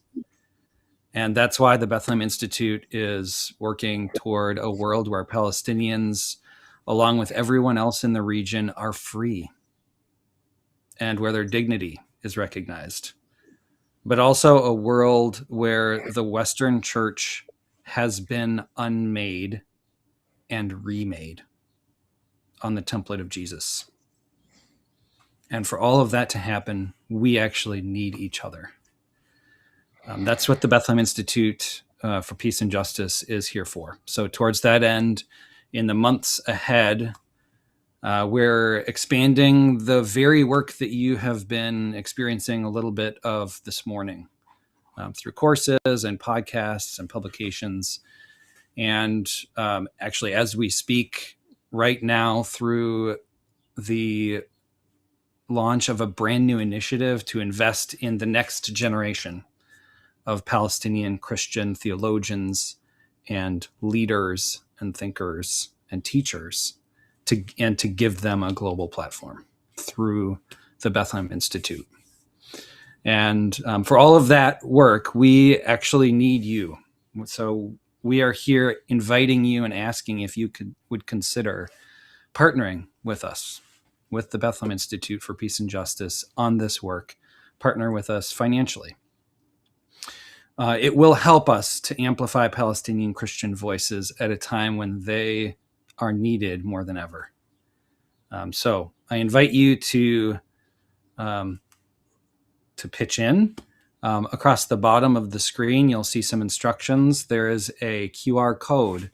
And if you take your phone, even right now as I'm speaking, and pull up your camera app and point it at that QR code, your camera is going to identify it and give you back a link that you can tap on, and it will open up a little bit more information and a way that you can begin right now being a partner with us. We are deeply grateful for your support, whatever you can offer. We're especially in need right now of monthly support. By signing up to give regularly and monthly, it allows us to plan for the long term and to have a kind of sustainable base that is going to allow this work to continue with strength. In addition, as has been mentioned, one of the very best ways that you can show your moral support, your solidarity, is by coming and being physically present with us in Bethlehem. So we would love to invite you to join us for Christmas in Bethlehem at Christ at the Checkpoint. You can learn more information about that opportunity at christatthecheckpoint.bethbc.edu. Again, it's christatthecheckpoint.bethbc.edu. It would be an honor to host you in the city of Jesus' birth over Christmas. And now, on behalf of the Bethlehem Institute for Peace and Justice, thank you so much to both of our speakers and to Andrew. Thank you all for being here. We'll be back here in just about 30 minutes to hear from Tony Deik and Anthony Khair on this same feed at 2 o'clock on the East Coast and 9 p.m. in Palestine. We hope to see you then.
Hey all, welcome back everyone to the Christ at the Checkpoint Conversations, our last session, a special online series hosted by the Bethlehem Institute for Peace and Justice. We're so glad to have you with us for this final session of our series today, a series that was born out of the postponement of our May conference, and we invite you to our December conference over Christmas, at the Christmas season. And we are very excited to bring these conversations to you online. We're grateful for each of you that has decided to stay with us. And with that, let's jump into it. My name is Laura Petzel, and I will be your moderator for today's session. So here's how our time together will look today. Each of our speakers will present for 15 to 20 minutes. We'll then move into a moderated conversation with questions prepared. And then we'll close with a Q&A. So be thinking of different questions during the presentations that you'd like to have maybe answered. And please submit them into the chat as you watch on the live stream. So with that, let's get the three of us together. Here we go. Welcome. Welcome, Tony and Anthony. We're going to actually start with Tony's presentation. And before we begin, I'll go ahead and offer his bio for us so we can get to know him a bit better. And Tony, let me have you move the screen. Right, there we go. All right, I'm also running text, so forgive me if any errors occur during this. But all right, let's begin. Tony Deik is a Palestinian Christian, biblical scholar, and theologian who serves as executive director of the Bethlehem Institute for Peace and Justice and vice chair of the International Fellowship for Mission as Transformation, or INFAMIT. He holds a PhD in New Testament studies from the University of Aberdeen and is a research associate at the Center for the Study of Bible and Violence. With more than 16 years of experience in ministry and academia, Tony has lived and served in the Philippines, Hong Kong, England, Palestine, and Bolivia. He has authored numerous scholarly articles on theology and scripture and has 2 forthcoming books, Justice, Righteousness, and Wealth Ethics, to be published by Morris Liebeck, and Gospel Witness in the Shadow of Gaza, a volume co-edited with Andrew Bush. So with that, Tony, I'd love to welcome you to offer your presentation for today's final series. Thank you, Laura. Hi, everyone. Great to be with you. I recently published a short article on our BIPJ Substack that raises what I believe is one of the most important and troubling questions facing anyone concerned with peace and justice in Palestine. That is the question of Zionist aliyah, or the so-called Jewish right to return. And by the way, if you haven't done so already, I do encourage you to subscribe to our Substack, bipj.substack.com. The article I wrote there was actually triggered by a piece I came across in the Jerusalem Post, which celebrated the arrival of a group of Jews from northeastern India to Israel. Their migration, what Zionism calls aliyah, was described as the fulfillment of biblical prophecy. To argue his case, the author cites Isaiah 43:5, I will bring your descendants from the east and gather you from the west. And the author argues that the east in that verse refers to India. Basically, for him, the aliyah of this Indian community was not only a homecoming, it was God's promises fulfilled. It was evidence that God was gathering his people from the ends of the earth. As I read the article, I found myself asking a simple question. Why does a Jew from India have the right to move to Palestine, while I, a Palestinian from Bethlehem, do not? That is not a rhetorical question for me, it's a real one. I grew up in Palestine and lived there most of my life, yet due to Israel's apartheid policies, my family was forced to leave in 2017, and we have not been able to return since. And this is not a new or a unique story. It has been happening since 1948. My story actually continues that of my grandfather Najib, who in 1948 was expelled from his village in Galilee when the Zionists invaded. He could not go back, not even for a visit, for 20 years. And when he finally was able to visit with my mother, who was 8 years old then, he knocked on the door of his house, the house that he grew up in, only to find a Jewish family living there. The story of the Palestinian people is one of dispossession, of continued Nakba, of continued ethnic cleansing. Meanwhile, someone who has never set foot in Palestine, who may never even have visited, suddenly has the so-called right to immigrate there simply because they are Jewish. What an absurdity. As I wrote in my article, Aliyah is one of the most dangerous pillars of Zionism. Aliyah simply means Palestinian dispossession. Now you might ask, what is the problem with immigration? Shouldn't we as Christians welcome the stranger? And here it is vital to make a clear distinction between ordinary immigration and settler colonial migration. Ordinary immigration or ordinary immigrants move from one country to another to live among and integrate into the local population. Settler colonial migration, by contrast, seeks to replace the indigenous population. As people of God, of course, we are commanded to welcome the stranger. Deuteronomy 10:19 declares, "You shall love the sojourner." And frankly, as Palestinians, we are known for our hospitality.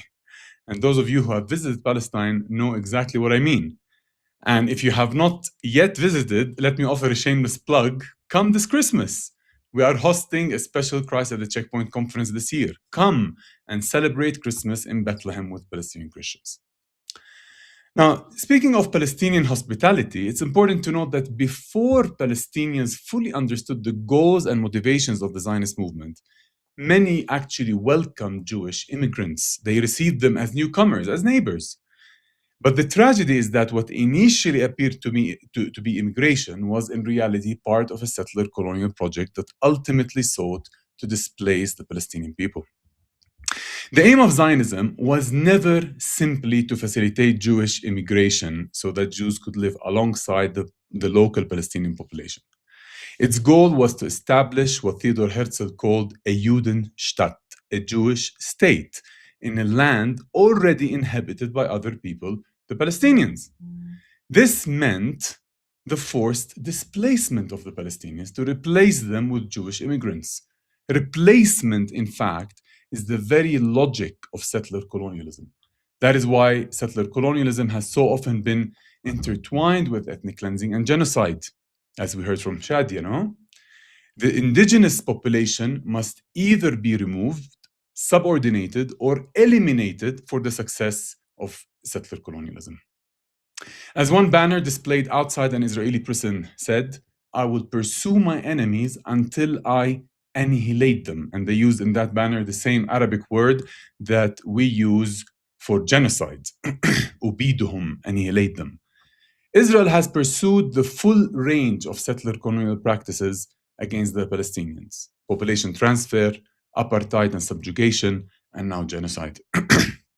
At its core, this is the outworking of a settler colonial project, which is a sin against God and against humanity. And it's high time that Christians say this loud and clear. Settler colonialism is a sin against God and against humanity. However, when it comes to Jews and Palestine, many speak of a special bond with our land. Our podcast, BIPJ's podcast, Across the Divide, has been running a special series on Jews and Judaism. If you have not watched it, it is a must.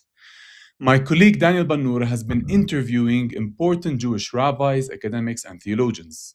And one thing I noticed across those conversations is that almost every interviewee acknowledged a deep Jewish connection to the land of Palestine. And this is hardly surprising, right? The Hebrew Bible breathes the air of Palestine on almost every page. The promised land, the land of milk and honey. It is woven into the fabric of the text from beginning to end. And in Rabbinic Judaism, the land is constantly present. A friend of mine, Kim Phillips, manuscript specialist at Cambridge, recently published a short article about his work on a fascinating 12th century Hebrew codex written in Iran using gold leaves. And this is just one small piece of evidence among many that helps us appreciate how vibrant Jewish communities in the Middle East were before the Zionist colonization of Palestine. And here is the detail that struck me. This codex, this book, small book, contains a single parasha, a single Torah portion, one of the 54 weekly readings recited throughout the year in Rabbinic Judaism. And the portion chosen to be written in gold was from Numbers chapters 13 to 15, which opens with God's promise of the land. So every time this little golden codex is read, Palestine is woven into the worshipper's imagination. And the same is true of many other weekly parashot where the theme of the land features prominently. So the question is that spiritual religious connection with Palestine itself immoral? Does it necessarily lead to Palestinian dispossession? And the answer is no, not at all. Christians, Muslims, Samaritans, Druze, Baha'is, and others all have deep spiritual connections to Palestine. And going back to that 12th century codex, although the promised land was always part of the Jewish imagination, we do not hear of Jews invading Palestine in the 12th century to take back their land. There was immigration, there was pilgrimage, and perhaps immigration, but no settler colonialism. In fact, most religious Jews were opposed to Zionism right until 1967, when we begin to see the emergence of a religious nationalist Zionist movement, some members of which now sit in the Israeli government, like Ben Khair. We have a saying in Arabic, كل واحد على دينه الله يعينه. Each one according to their religion, may God help them. Every person is entitled to their religious convictions and their spiritual attachments. So if Jews feel a deep connection to the land of Palestine, that is completely legitimate, just as it is for Christians, Samaritans, Druze, Muslims, and Baha'is. But a spiritual connection is not a colonial license. Feeling connected to a land is not the same as having the right to colonize it. Loving a land is not the same as having the right to expel its people. The moment religious sentiment is translated into a settler colonial program of dispossession, the moment it is used to justify aliyah, settlements, apartheid, and genocide, it has crossed a line that no theology, no religion should ever sanctify. And let me be frank here. The burden of the work here, when we speak about Jewish responses to Zionism and to theologies of land, the burden of work here falls particularly on our Jewish allies and friends, the non-Zionist Jewish community, the rabbis, the theologians, and activists who reject the Zionist settler colonial project. And there are many of them. What is needed is a liberative Jewish theology of land, one that holds the spiritual connection with integrity, while refusing the supremacy and settler colonialism hardwired into Zionism. And that is not our work to do as Palestinian Christians, but I am deeply grateful for every Jewish voice that is doing it. However, when it comes to how Christians understand the biblical promises of return, that is our responsibility, especially those of us who are theologians and biblical scholars. And I would add, it is also our responsibility as Palestinian Christians, because the Bible is part and parcel of our culture and heritage. It is not only our sacred text, it's also, in a profound sense, our indigenous text, as Mr. Rahib has argued. Christian Zionism makes a sweeping and deeply problematic claim that the Old Testament prophecies of Israel's restoration are fulfilled in 1948 in the establishment of the modern state of Israel on Palestinian land. This claim rests on Deuteronomy 30. This is where the prophecy, the first occurrence of the prophecy of return from exile or the restoration of Israel. And there we read about God's promise to gather Israel back to the land after exile. And this prophecy or promise is echoed throughout the prophets, Jeremiah, Ezekiel, Isaiah, and others. And it's astonishing how many Christians hold this view. According to Pew Research, 70% of white evangelicals hold such Zionist theological beliefs. And recently, where I live here in Cochabamba, Bolivia, I was invited to preach at our Lutheran church here. And the appointed reading was from Ezekiel 34. It spoke about God as the shepherd who would search for his sheep, referring to Israel, and gather them into the promised land. Now, our church follows a beautiful lectionary, and this reading from Ezekiel was paired with John 10, where Jesus identifies himself as the good shepherd who gathers his sheep. Yet, when I asked the congregation at the beginning of my sermon, after reading both the Old Testament and the New Testament reading, when I asked them, when do you think Ezekiel's prophecy was fulfilled? The answer came back loud and clear, to my big surprise. One person said 1947, another corrected him 1948. Think about that for a moment. This was a liturgical Lutheran church in Cochabamba, Bolivia, that follows a lectionary that explicitly placed Ezekiel 34 alongside John 10. Yet, sadly, people couldn't help but interpret the prophecy through the lens of Zionism rather than through the person and work of Christ. However, for those who love scriptures, the question must be pressed. If these Old Testament prophecies of restoration are not fulfilled in the Zionist movement and the establishment of Israel in 1948, then how and when are they fulfilled?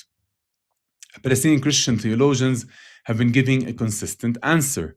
All the promises of God find their yes in Jesus, echoing 2 Corinthians 1:20. But here I want to add something specific to that answer, something that my own PhD research has brought into focus. That the prophecy of Israel's restoration, set in motion through the coming of Jesus, began to take concrete historical shape on the day of Pentecost. Luke, the author of the third Gospel and Acts, draws extensively on the language and themes of Deuteronomy 30, of that prophecy of return, particularly as found in its ancient Greek translation in the Septuagint. To portray, he does that, so he draws upon Deuteronomy 30 to portray Pentecost as the climactic fulfillment of the Old Testament promise of Israel's restoration. The prophecy in Deuteronomy speaks of the ingathering of dispersed Israelites from one end of heaven, of Uranos, to the other end of heaven, Uranos. And it speaks of their numerical multiplication in the land, and crucially, the renewal of the covenant, returning to God, forgiveness of sins, joy, and the cleansing of the heart. Luke picks up on every one of these themes in his Pentecost narrative. He describes how dispersed Jews and Israelites from every nation under Uranos, under heaven, gather together in Jerusalem, the heart of the promised land.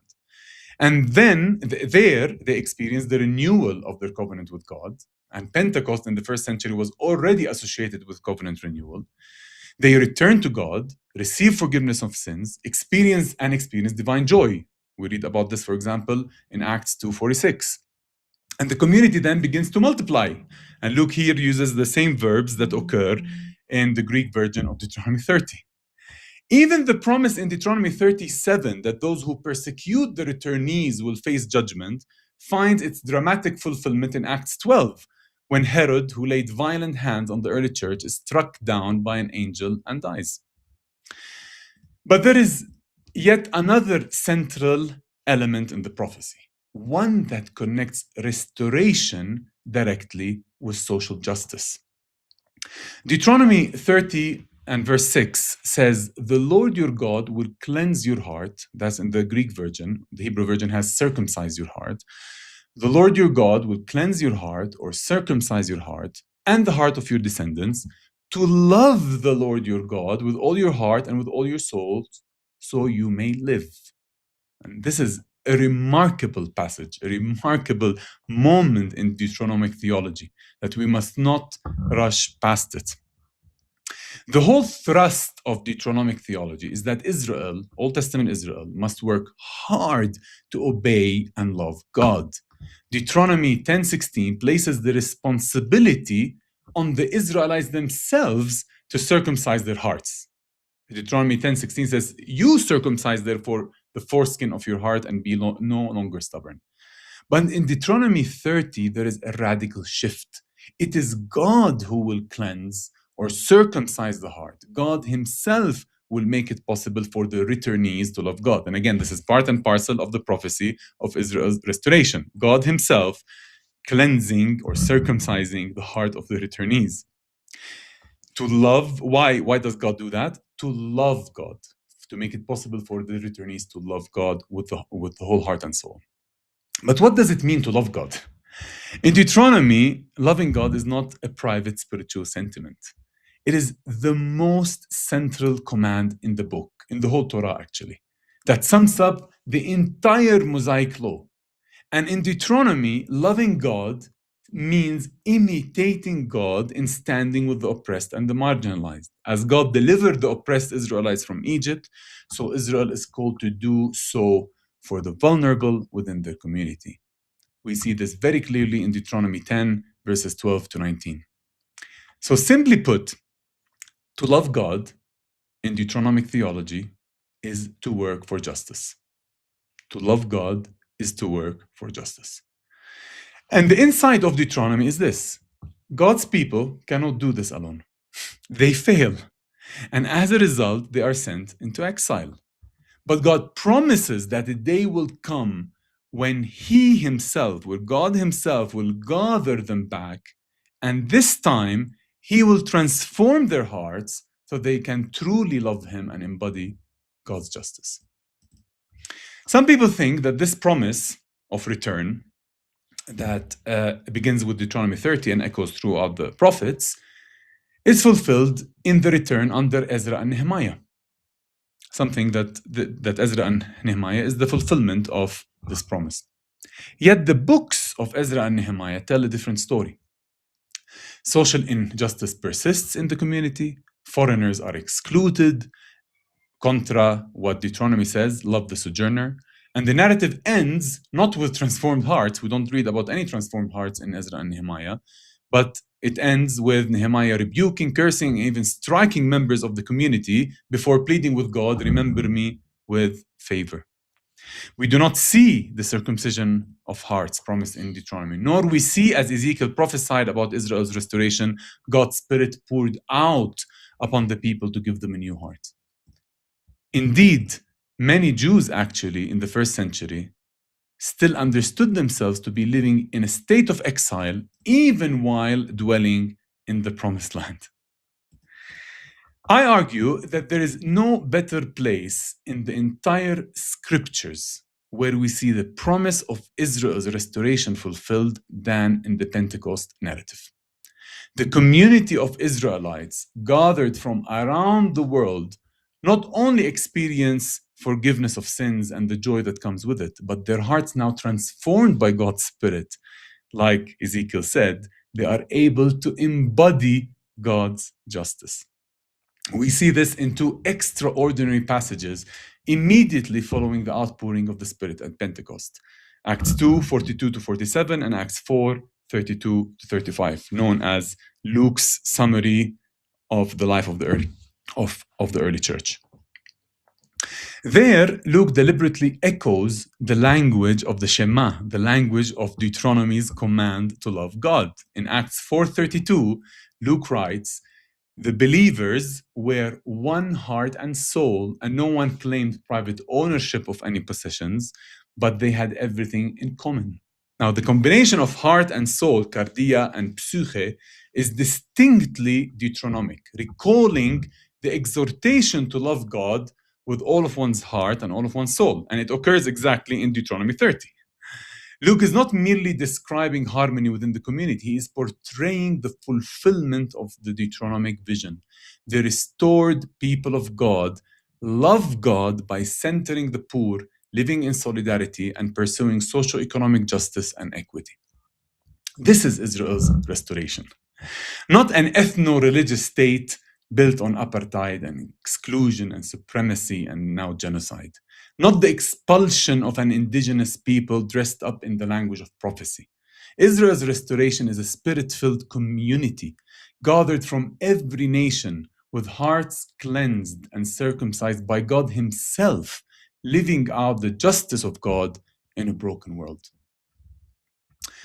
So in summary, the Zionist so-called right to return functions as a tool of dispossession against the people of Palestine. It cannot and must not be baptized by Christian theology. Any theology that provides cover for the ethnic cleansing of Palestine is not a truthful word about God. It is a heresy, dear sisters and brothers, that conscripts scripture into the service of settler colonialism, and in doing so betrays the very spirit of the prophecies it claims to fulfill. God's promises of Israel's restoration are not fulfilled through settler colonial migration to a land from which indigenous population is displaced. They are fulfilled in Jesus. Indeed, those promises began to be fulfilled concretely and unmistakably on the day of Pentecost, where God's Spirit was poured out, hearts were cleansed, and Jews, Judaioi, Luke tells us, from every nation were gathered, not to expel others from their towns and villages, but to become a renewed people, empowered to love God by embodying His justice. This is Israel's restoration, not the conquest of a land, but the creation of a people, Jews and Gentiles, whose hearts have been transformed. Not the exclusion of others, but the blessing of the nations. Not a project of domination, but a spirit-filled community embodying God's justice in the world. Thank you. Thank you so much, Tony, for preparing this message for us on Israel's restoration, social justice, and Pentecost. I look forward to diving in a bit further with our questions coming up soon. So now let's turn to Anthony. Here we go. Anthony is a Palestinian human rights activist, theologian, and the Christ at Checkpoint coordinator with the Bethlehem Institute for Peace and Justice. Born in Honduras and fluent in English, Spanish, and Arabic, his multicultural background deeply informs his perspective on global justice. He holds a bachelor's from Bethlehem Bible College and a master's in theology, peace, trauma, and religion from Vrije University, Amsterdam, where he conducted research on lived religion and religious nationalism in Bosnia and Herzegovina and Palestine. Anthony's advocacy experience includes working with the Mennonite Central Committee's National Peace and Justice Ministries and coordinating the Palestine-South Africa Solidarity Pilgrimage alongside the South African NGO Zika Namakabane. So welcome, Anthony. Looking forward to hearing from your presentation here. Okay, I hope I'm not muted anymore. Hello, everyone, and thank you, Laura, for the nice introduction. And thank you all for attending this session. Well, today I want to emphasize a little bit on the definition of lived religion, which is a bit of my work on my master thesis. So to understand how faith manifests itself in lived realities, it is crucial to appreciate how religion plays its role in a particular context. So in other words, that the question that I try to answer is, how is faith lived in different places? And I want to argue that faith is indeed embodied within people's lived experiences. It is found in the way people live, mourn, celebrate, and love.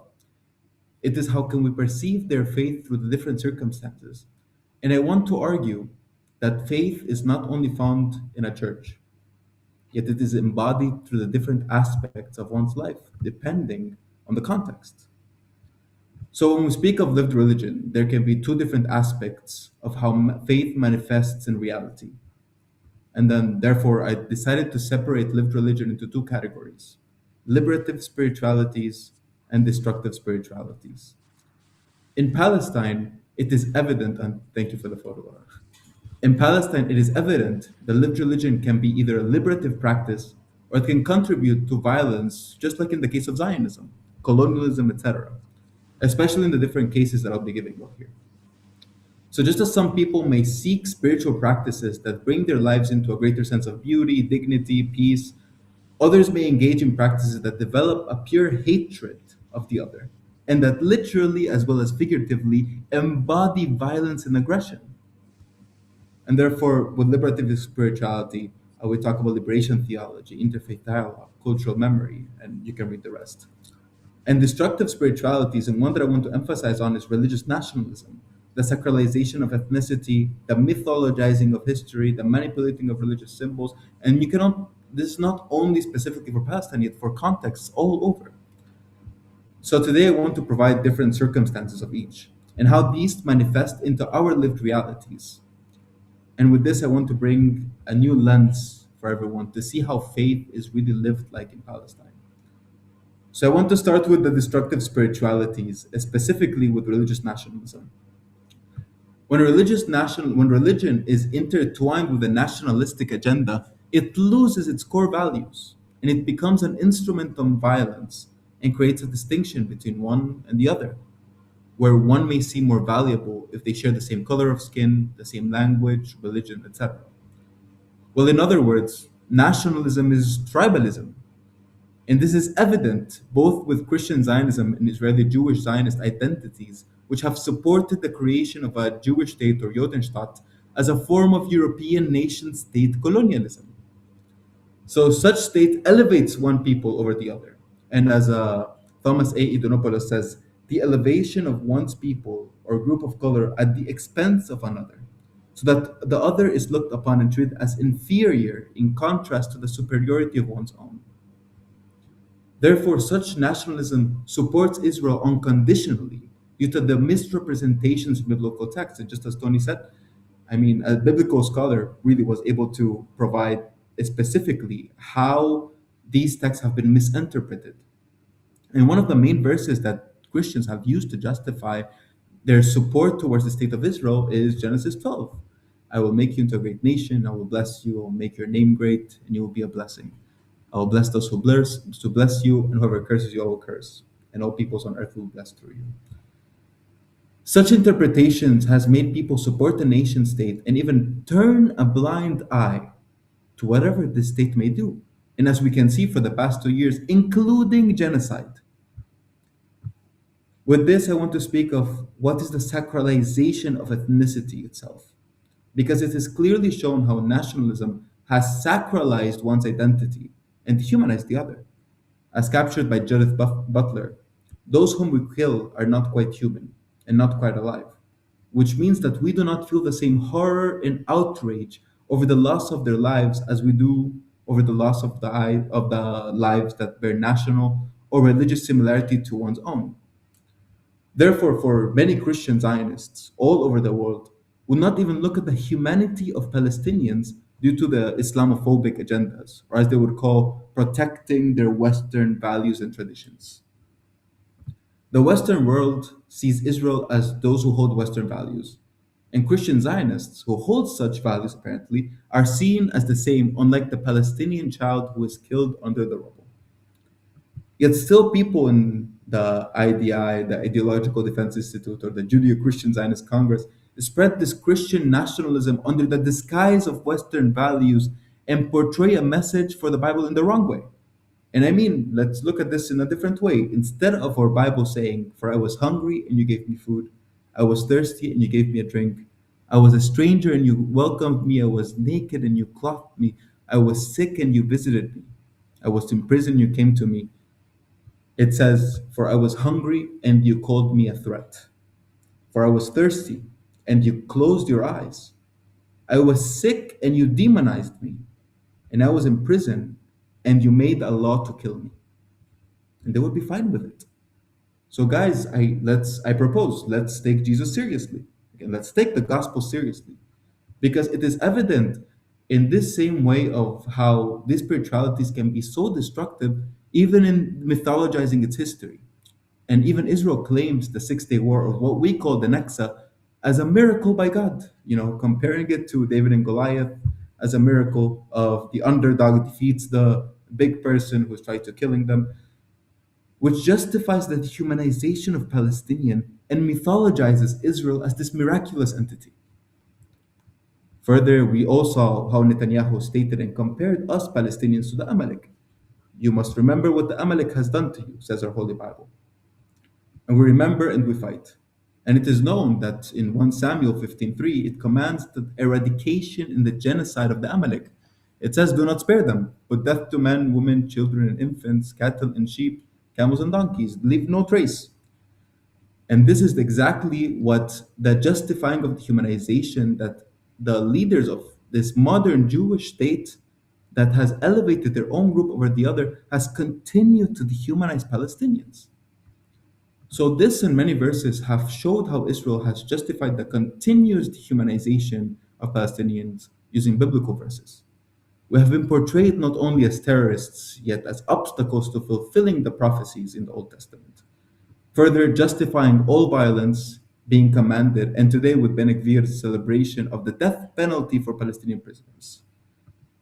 Although I'm firstly speaking about the context of Palestine, these destructive spiritualities, as I said earlier, are evident all over.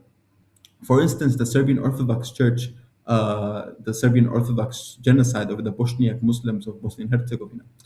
In Bosnia, the Serbian Orthodox priests would literally put the machine rifles and guns on top of tables and they would pray on them and bless them, which is also what we saw with many Christians, including pastors, who wrote prayers on the bombshells that were dropped in the innocent lives of those in Gaza. We also see in Desmond Tutu's famous quote, when the missionaries came to Africa, they had the Bible and we had the land. They said, let us pray.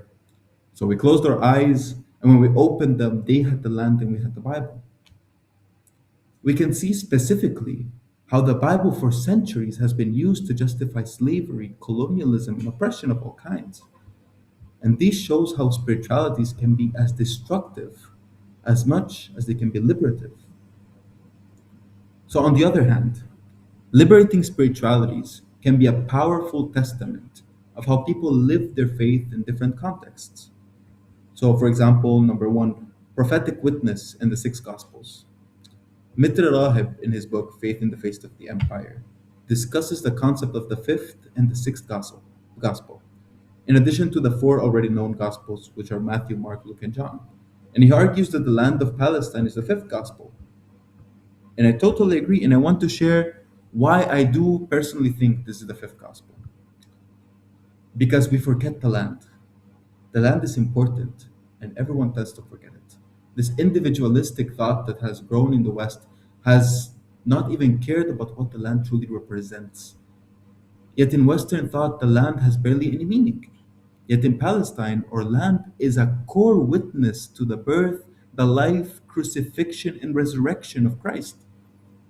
Because this same land that our grandparents nourished and grew olive trees all over is that same land that witnessed war after war.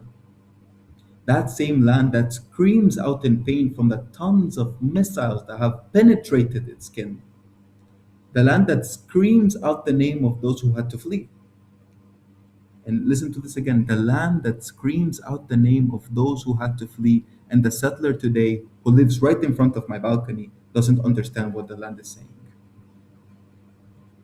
Therefore, making the sixth gospel the people of Palestine, who have been the witnesses to the history of the land. And if you want to understand the Bible, as Mr. Rahab says, we need to start listening to with the ears of the people of the land. And even John Munayir, a good friend of mine, wrote in his chapter on the cross and the olive tree on a theology of martyrdom, and he uses the word witness when translated into Arabic is shahid, which is also the word for martyr, because it is he or she who pays a high price for their witness.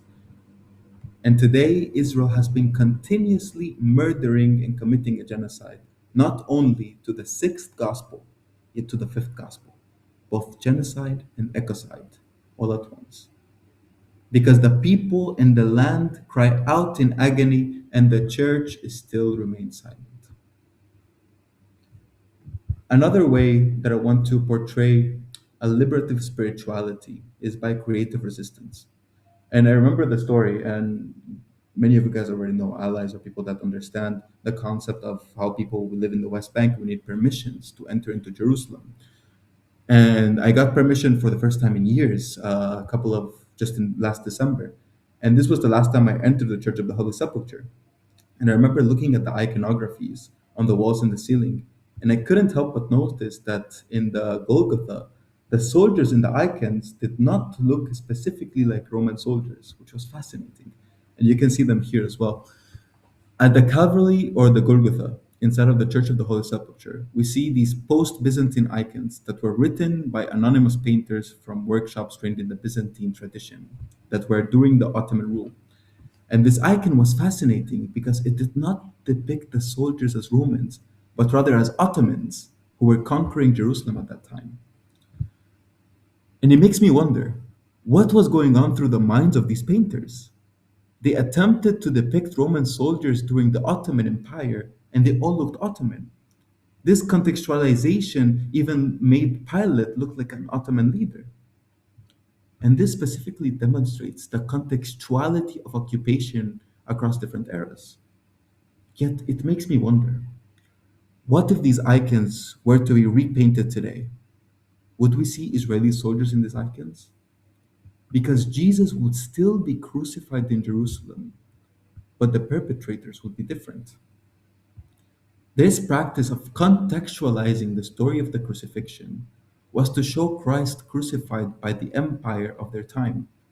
And today, our liberation theology has shifted to show Jesus being crucified by the empire of today. And as we can see, if Jesus were to be born today, he would have been born under the rubble by this empire that brings darkness, that claims it is light. This same empire that brings pain and claims that it is for security. The empire that brings destruction and claims it is prosperity. The empire that speaks of chosenness and claims that God has proclaimed it.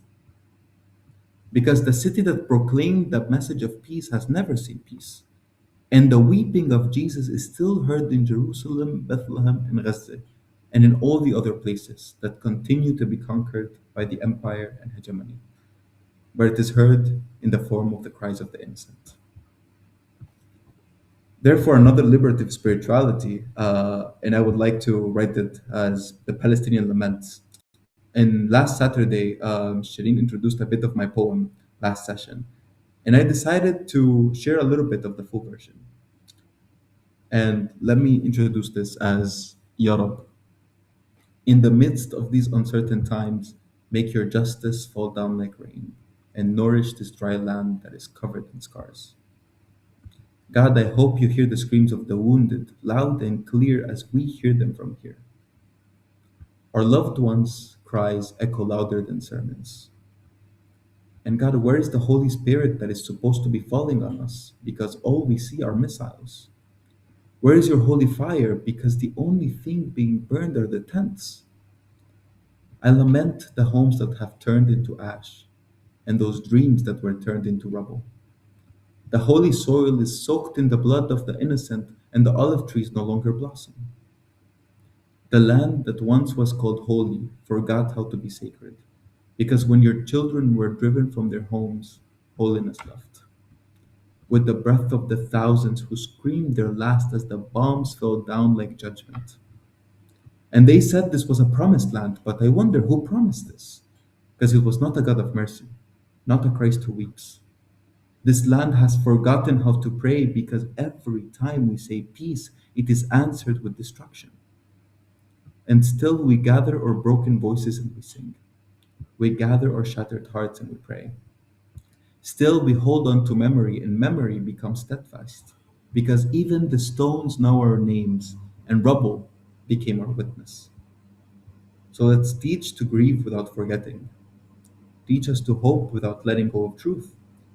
And when the justice finally comes, let it be like spring after 1,000 winters. But let it come not in missiles, but in mercy. Not in fire, but in freedom. Let it come, let it come, let it come. This and many other aspects of creative resistance have been appeared all over. Not only in poems, but also in how the watermelon became one of the main symbols of Palestinianness. During in Jerusalem, when the Palestinian flag was banned, Palestinians, unable to creatively resist, were cutting up the watermelons in order to show the same colors of the Palestinian flag. All of these aspects and so many new Palestinian theologians, artists, poets have continued to create this liberative spirituality in a way where they can showcase their resistance in a different way. And just what we heard in the last session with Shadia and Daniel, a non-violent action. And also I want to say something that really stuck with me from the last sessions, especially with Shireen's talk about the theology of anger. Anger is justified. I mean, we're angry. And it is okay for us to be angry. Because For us to be part of this liberating spirituality, we need to be angry, not only angry at ourselves, angry at the situation, sometimes we're even angry at God. You know, I'm even wondering sometimes when the people of Gaza see their dead ones right in front of their eyes and they can still say, Alhamdulillah, it breaks me. It's fascinating how this resilience can happen and how faith has been intertwined and embodied within this lived reality of a genocide in front of them. And with this, I want to, before I finish, allow me to read these verses and interpret them into our lived realities. For instance, in Matthew 5:44, it says, "But I say to you, love your enemies, bless those who curse you, and do good to those who hate you, and pray for those who spitefully use you and persecute you." And I wonder, how can I love my enemy when my enemy builds a wall? How can I love my neighbor when my neighbor dehumanizes me? How do I bless them when they take us as prisoners and create laws to annihilate us? How can I pray for them when they curse me at gunpoint? So instead of looking at faith as an abstract concept, I invite you to see faith with different eyes.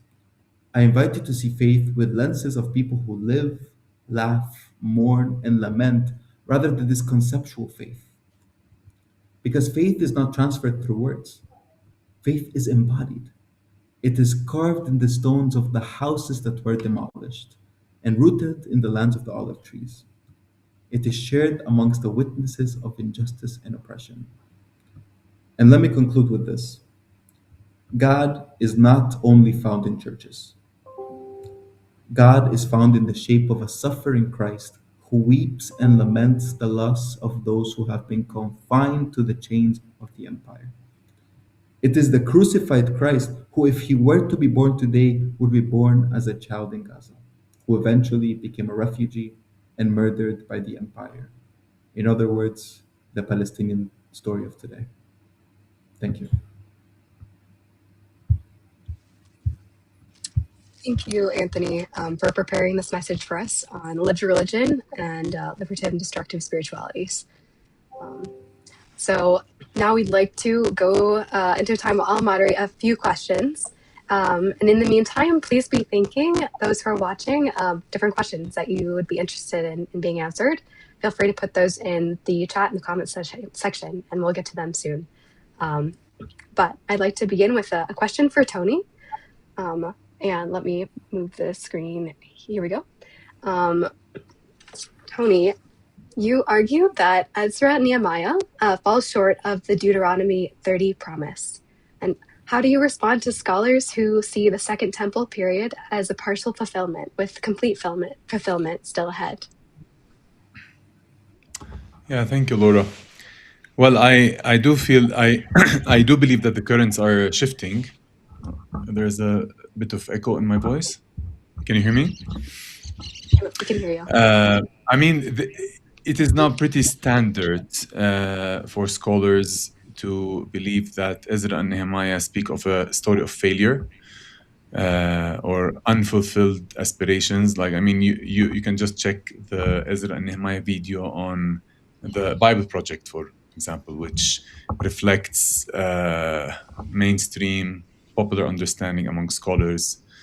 I also encourage you to check the work of my friend John Musavuli, who wrote a brilliant PhD dissertation on Ezra and Nehemiah, and just shows how Ezra and Nehemiah actually function in the scriptures as a model for the failure, for the incompletion of the prophecy of return.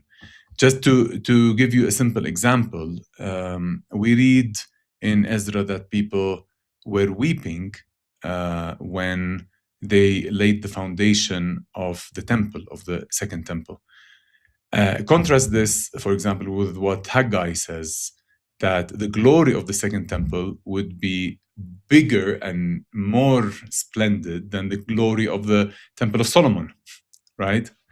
So, plus all of the features of the prophecy of return, of hearts cleansed, of God pouring His Spirit in Ezekiel's prophecy, giving the people a new heart, social justice being implemented, people numerically increasing. All of these features, we don't see them in Ezra and Nehemiah. We see people struggling and struggling and struggling. They're trying their best, but they are not accomplishing what the prophecy is speaking about. And actually, in first century Palestine, many Jews thought of themselves as still living in a state of exile. So this is way after Ezra and Nehemiah, and people are supposedly back to the land, but still they would consider themselves in a state of exile, and the Deuteronomic prophecy echoed throughout the prophets still is unfulfilled. So Thank you, Tony. Really, thank you for your insight there. And I would like to also ask Anthony a question before I ask one for the both of you. So, Anthony, this framework seems to argue, your framework proposed with the liberative and destructive spiritualities, seems to argue that the same scripture can either liberate or oppress depending on how it's read. What does the lived religion framework help us see about why communities end up on one side or the other? Thank you, Laura. I think specifically on this framework, people can interpret it the way they want. Hopefully they can interpret it in a liberating way or in a destructive one. And if the desires of these people in order to interpret this framework is for power, is for colonialism, it is for even like the priorities territory, it is evident that it's destructive. Yet we can use these teachings of what lived religion is to understand how faith is seen in different contexts. We can understand how faith can be embodied within these different contexts, and how it can continue to either be used to liberate or destruct or destroy. So yeah, I think that would be. Great, thank you.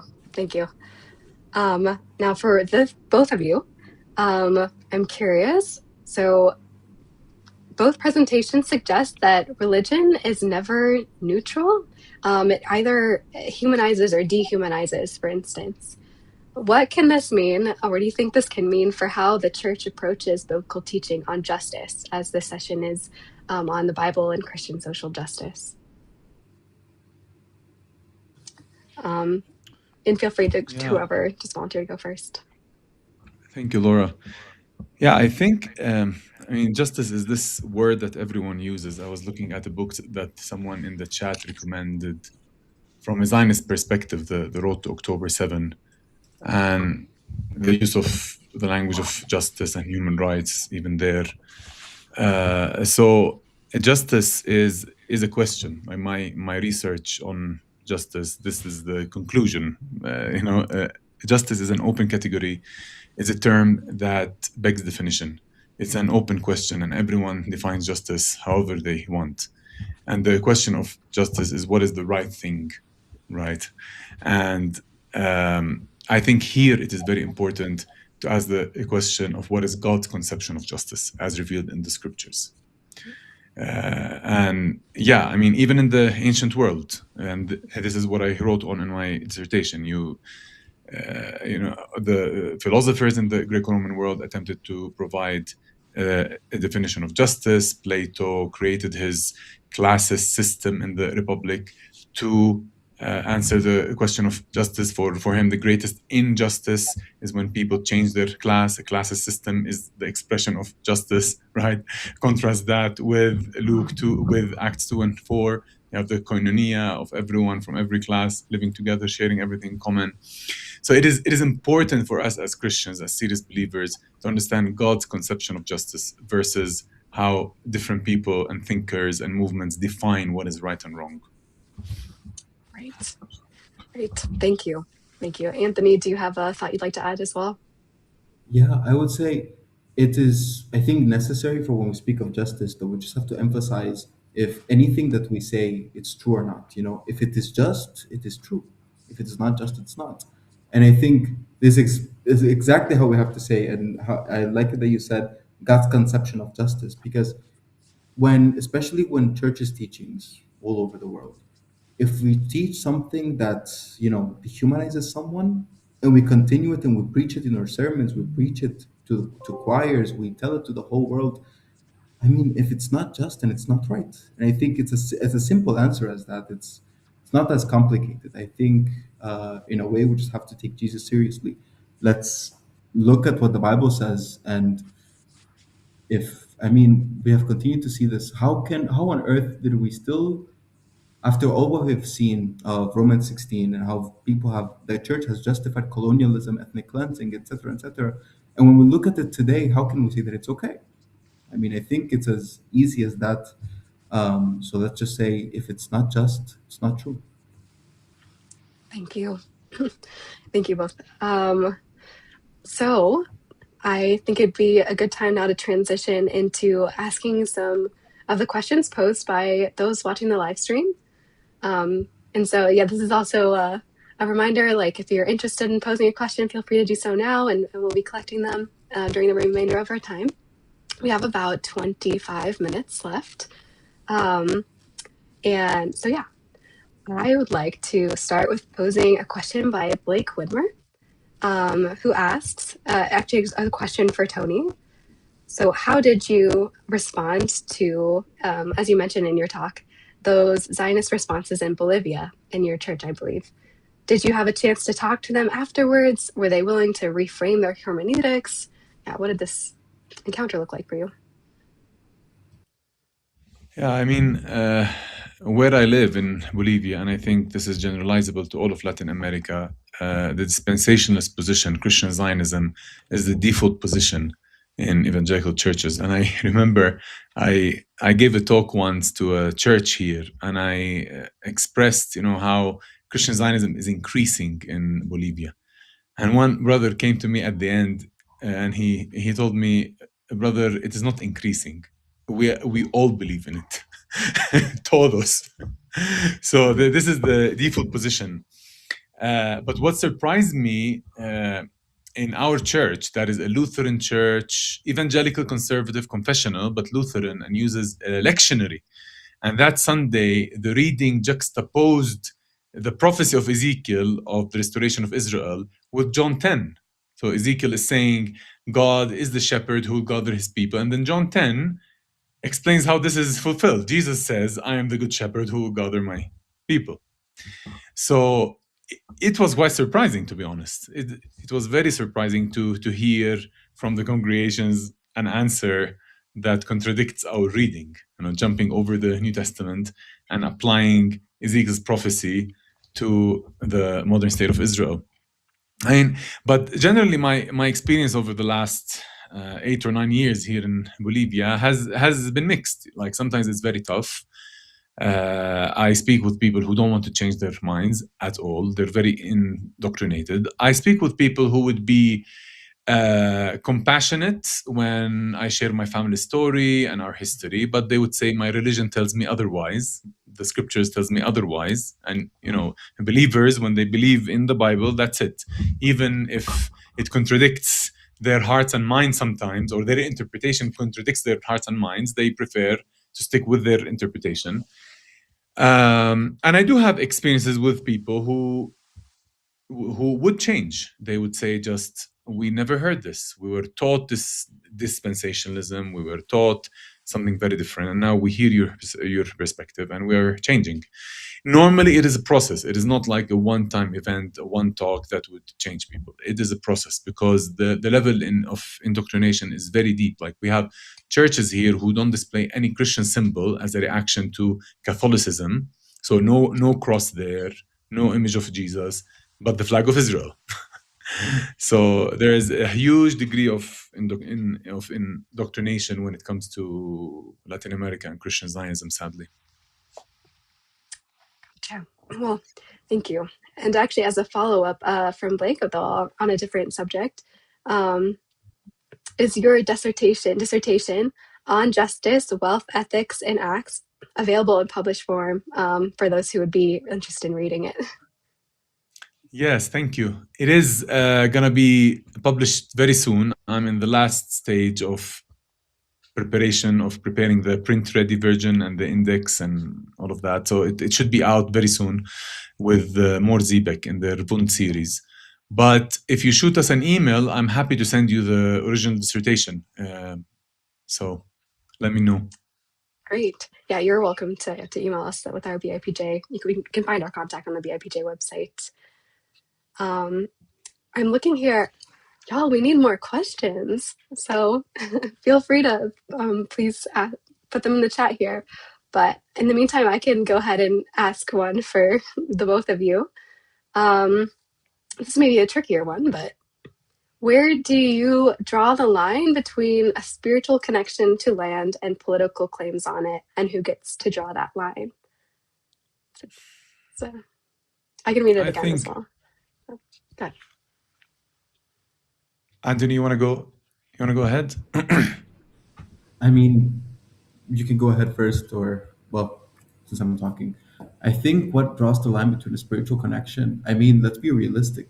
I don't, especially if you look at the current reality, and, even if I can show you just like right outside of my balcony, I can show you the new settlement plan, which is considered to become one of the biggest settlements that is going to be here in the West Bank.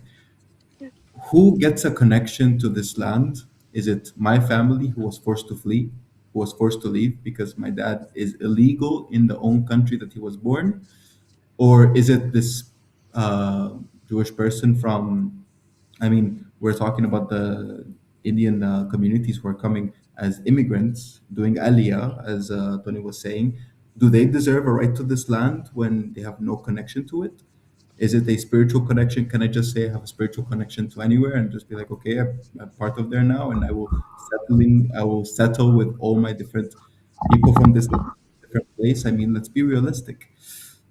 And I don't agree when, people want to immigrate, want to live, want to be side by side with us and live as same class citizens. I mean, there was never a problem with that.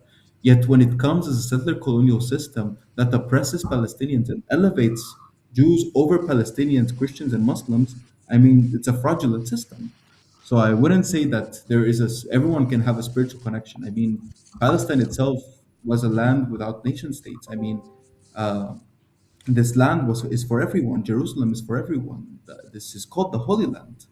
So everyone should have a spiritual connection to it. Yet, demanding a settler colonial entity to exist and colonize and annex the people. I mean, just like Tony's story, my family story is quite similar as well. As my parents had to leave. My dad has been an illegal Palestinian living in the land that he was born, and this continues with the continuous displacement of Palestinians. So I think there has to be a spiritual connection to the land, but in reality, when you take that right for people who are indigenously from here, who have had their roots dating back to the times of Christ, I mean, this is, as we were saying before, this is not justice. This is not fair. I think this is where we should be most vocal about what it means to be part of this land. And even in my poem, I say, "Let the land screams out my name, and the settler doesn't understand what it's saying." We have a deep connection to this land that these people don't understand it. These people don't understand what it means to have the land. I mean, it is in reality the fifth gospel that has witnessed history, war after war, genocide after genocide. And so, yeah. Thank you. Yeah, I think, Laura, on this question, we need to make a very clear distinction between ordinary immigration and settler colonial immigration. Alia, these Jews coming from India, they are not coming to integrate with us. This was never the Zionist project. Not then, not now. They're coming to replace the Palestinians. As more Jews come, the settlements are expanding, but Palestinians are being pushed out. So this is all feeding into the ethnic cleansing. This is the driver of the ethnic cleansing of Palestine. So where do we draw the line? We draw the line in ethics. We are free to have any connection we want, any spiritual, religious connection we want, as long as we don't weaponize this connection to push people out, to force people out of their homes and towns, and to kill people, right? So ethics is the line that we should draw. If my religious beliefs are harming you, or I'm weaponizing my religious beliefs to harm you, that's where I need to stop and I need to change. Thank you. And we actually do have some more questions in the chat. Thank y'all. But to ask one from Lara Nilsson, can you respond to those who view the story of Hagar and Ishmael being driven into the wilderness as justification for Israel's desire to drive Palestinians out of the land? Same thing. Text being weaponized. One of the most liberative stories in the scriptures, the story of Hagar, the first woman who saw God, who experienced God in such a profound way, who arguably taught Abraham that God is the one who hears, is the one who provides, being weaponized, to ethnically cleanse Palestine, but to legitimize oppression and apartheid, and the same story. We need to be very careful how to read scriptures in a liberative way, in a Christ-centered liberative way. Amen, and thank you. I have a question here from Julie. What do you say when people push back and bring up replacement theology? Well, yes, I can see also the answer to that, and it's something that we've been saying often, that we are not the ones who promote replacement theology, right? Actually, the Zionists are the one who are replacing Jesus with an ethno-religious state. That would be the short answer. The long answer is that replacement theology is something very European, and Willie Jennings explains really and convincingly the dangers of replacement theology is when the white Christian man says, I am Israel, and uses that to ethnically cleanse Turtle Island and to do genocide and to elevate himself above other races and nations and so on. That's the essence. This is how replacement theology has been practiced, and of course above the Jews also, and above any other nation, right? The supremacy of the white race. But as Christians, as Palestinian Christians, we don't adhere to this. This has never been our theology. This has never been our experience. What we call for, what we say loud and clear, is that Jesus fulfills the whole Old Testament. And as I said in one of my talks recently, Jesus is Israel rather than the church people. Jesus he fulfills everything that Israel was supposed to do, right? Israel was supposed to be that righteous and holy nation, light to the world, to bless the world.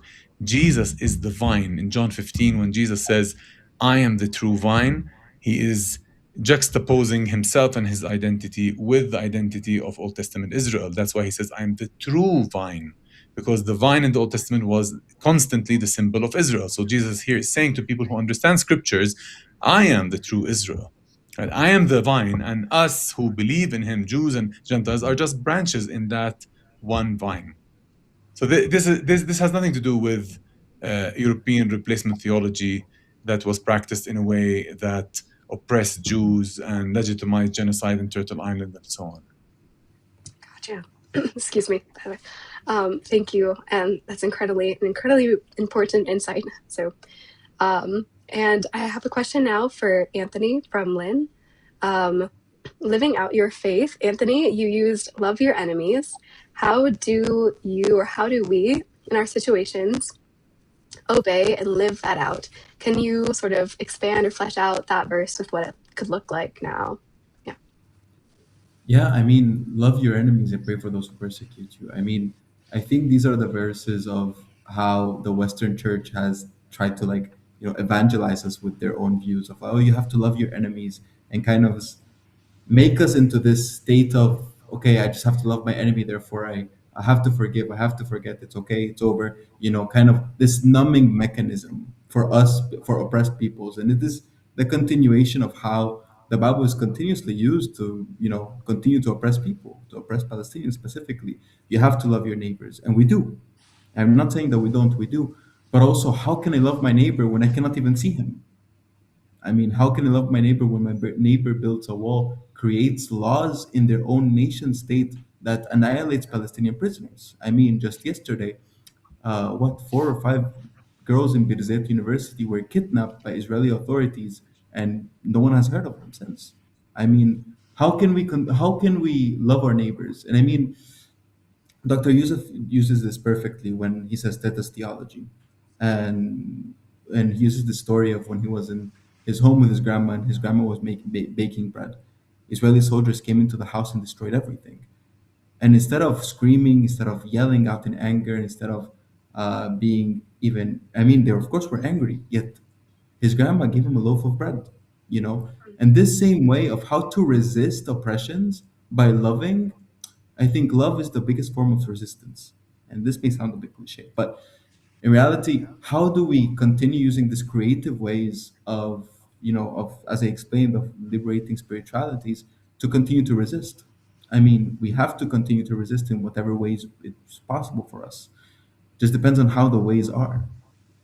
And, we continue back to this verse: love your enemies and pray for those who persecute you. I'll pray for those who persecute me. But in the same time, how can I when they hold me at gunpoint? This is why we should be seeing this from the eyes of people who are oppressed. Let's talk this the same thing here. It's contextualized everywhere. So Thank you.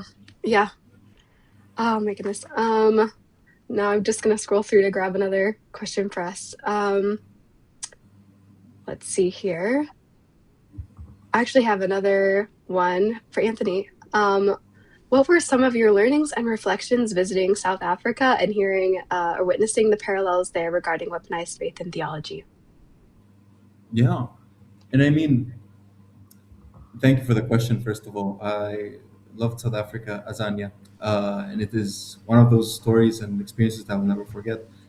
Yet in reality, there was a main difference that I saw between South African apartheid and the apartheid here in Palestine. In South Africa, apartheid was the end. Yet in Palestine, apartheid is the means to an end, and that end is genocide. I mean, the same theological constructs, of how missionaries came, of how they used the Bible to justify slavery, how they justified apartheid, is the same things that we're seeing today with these colonial theologies that continue to dehumanize Palestinians.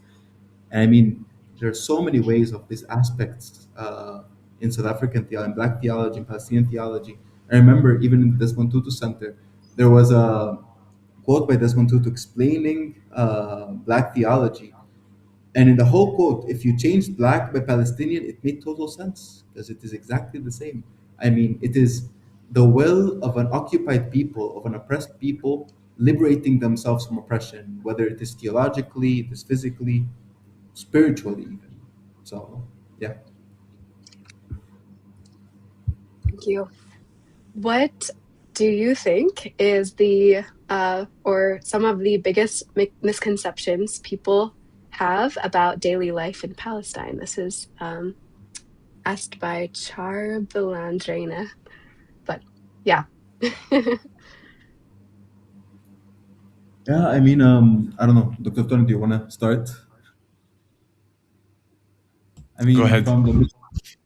from the misconceptions that we see, I mean, first of all, come to Palestine. I don't know how many times we're gonna tell people to come to Christ the Checkpoint this December, but let me do another plug over here. Um, I mean, people still think it is, dangerous to come here, and we agree. We don't really agree. We see, and we understand why people would think it is dangerous for them to come right now. Yet in reality, for us, we see it as a call to solidarity. The misconceptions of what people see is that it is violent everywhere. You come and see it with your own eyes. And I mean, I don't know, it was Tony who said today, Palestinians are the most hospitable people. So come to Palestine. I mean, There's nothing to be scared of. We don't bite. So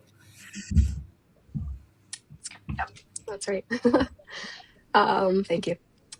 Let's see here.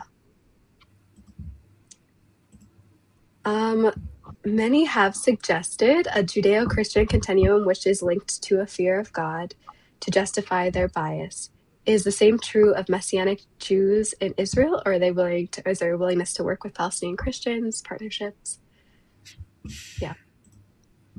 We are seeking partnership with Messianic Jews, but sadly, so many, the vast majority of Messianic believers, of Jewish believers, hold a strong Zionist theology, a very strong Zionist theology, and they are highly involved. They send their children to the army and so on and so forth. Their children served in battle in Gaza, killing Palestinians, and all of that for them is legitimized and justified theologically. So it's very hard to build bridges this way. Another question here. What should our churches be aware of when using language like reconciliation and peace, using this type of discourse when they've been so weaponized to silence and prolong Palestinian suffering? I mean, if I may start, the language of reconciliation and peace. I mean, I love to call these really like the hallelujah statements, like, oh yeah, just it's everything's about reconciliation, it's about peace, this lovey-dovey type of Christianity, when in reality I think we have to be a bit more focused on what's actually happening. There's a genocide going on. So instead of offering just words of reconciliation, of peace, let's actually talk about what is happening. I mean, what does reconciliation mean today, especially after a genocide? How can we look back and just hug each other and be like, oh, we're all going to be friends, when there's so much to deconstruct? I mean, it took 30 years in Bosnia and Herzegovina for people to live in a relative peace. And even when I was there, due to the ongoing in the Serbian Orthodox entity of Bosnia and Herzegovina, Milorad Dodik, the president of that entity, was still continuing this separationist laws, and it felt like in any second a war must erupt. It's a relative peace, not an actual peace, if I'm understanding. Therefore, we have to learn from the other different circumstances, the different contexts that we see, and instead of offering a Western view to what we're seeing here in Palestine, let's actually bring people together and let's talk and let's have these conversations. What does it mean to reconcile? What does it mean to love your neighbor? I mean, again, and instead of saying peace, let's say justice first. What about all the people that have been killed? What about all the blood, the innocent blood that has been spilled in the ground? What about the houses that have been demolished, the millions of Palestinians that have been in diaspora and in refugee camps all over? I mean, let's actually talk about what reconciliation takes for Palestinians and what we have to do, what we have to give up before just saying these random words that, like they call them, the hallelujah words. But Sure. Before just tossing them. Yeah. So thank you. I actually have a follow-up question to what Tony shared about his experience in Bolivia. What role do you see Pentecostalism as playing in their widespread belief in dispensationalism? And wanting to clarify if yours is a Lutheran context. This is from Jim. I mean, Pentecostalism is the fastest growing religion in Latin America, and with it is the rise of Christian Zionism.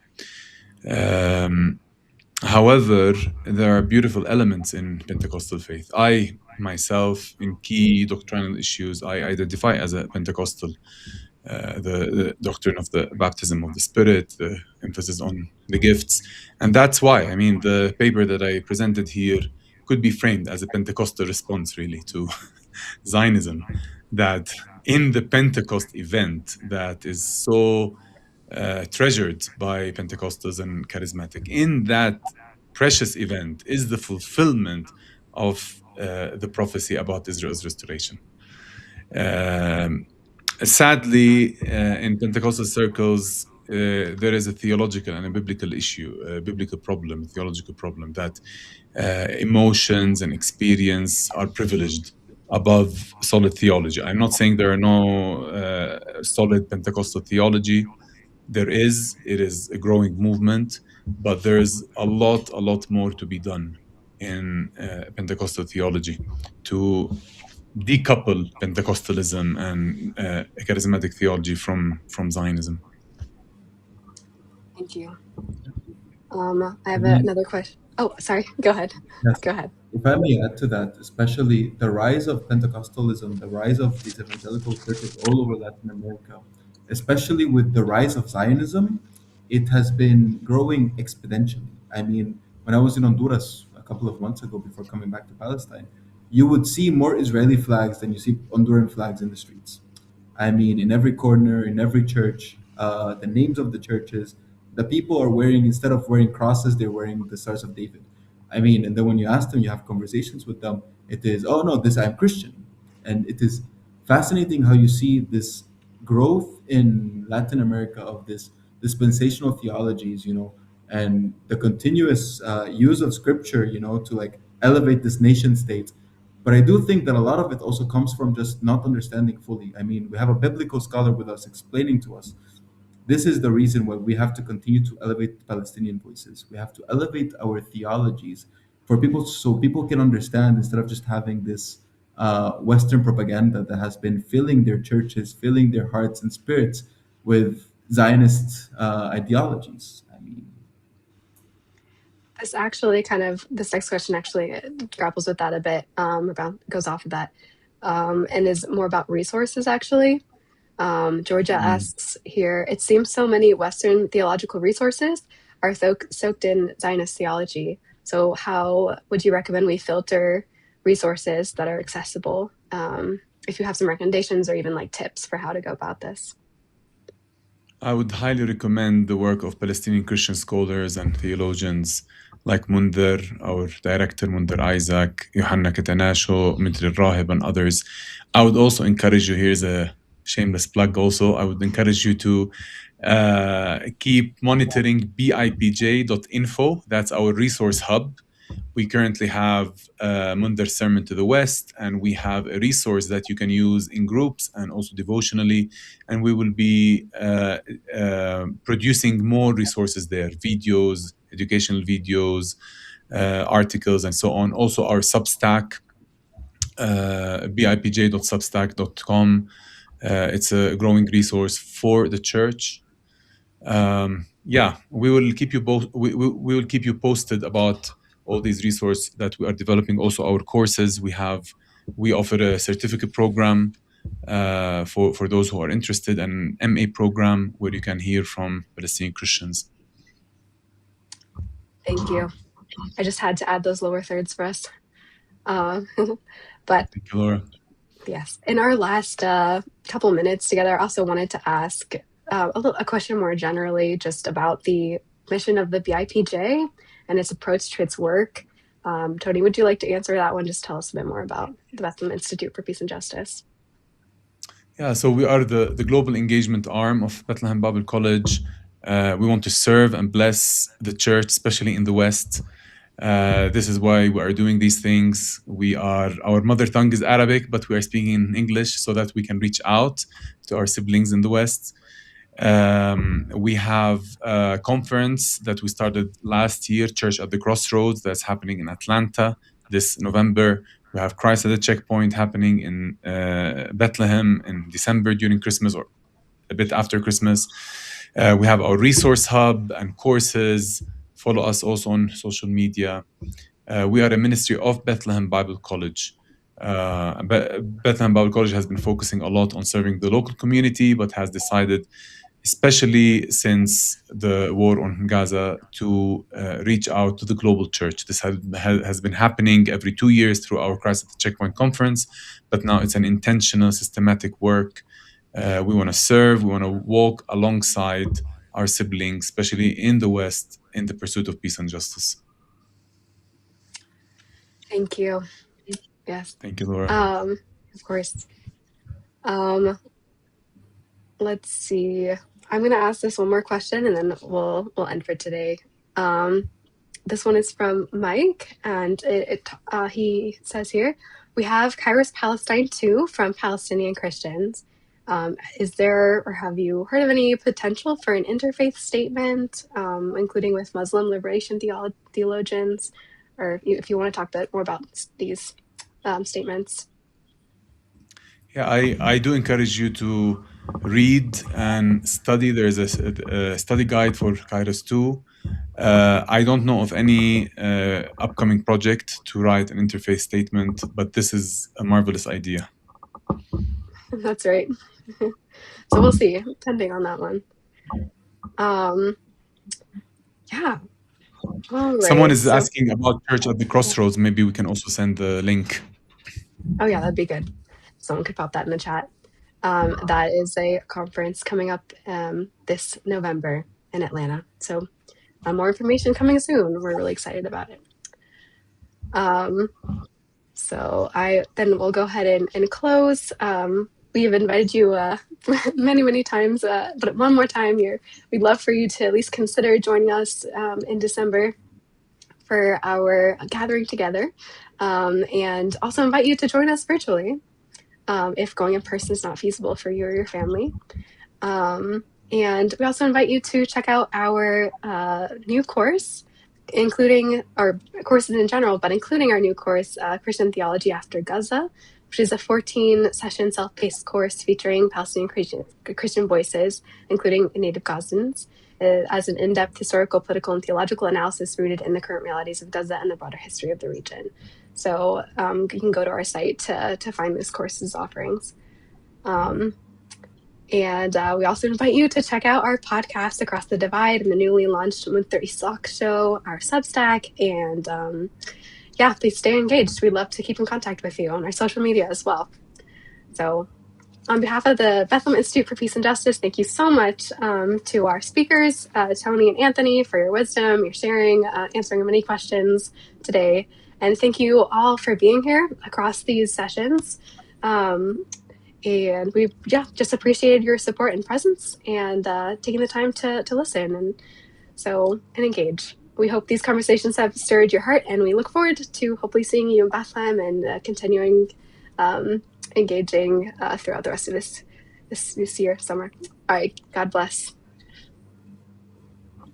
Thank you. Thank you all.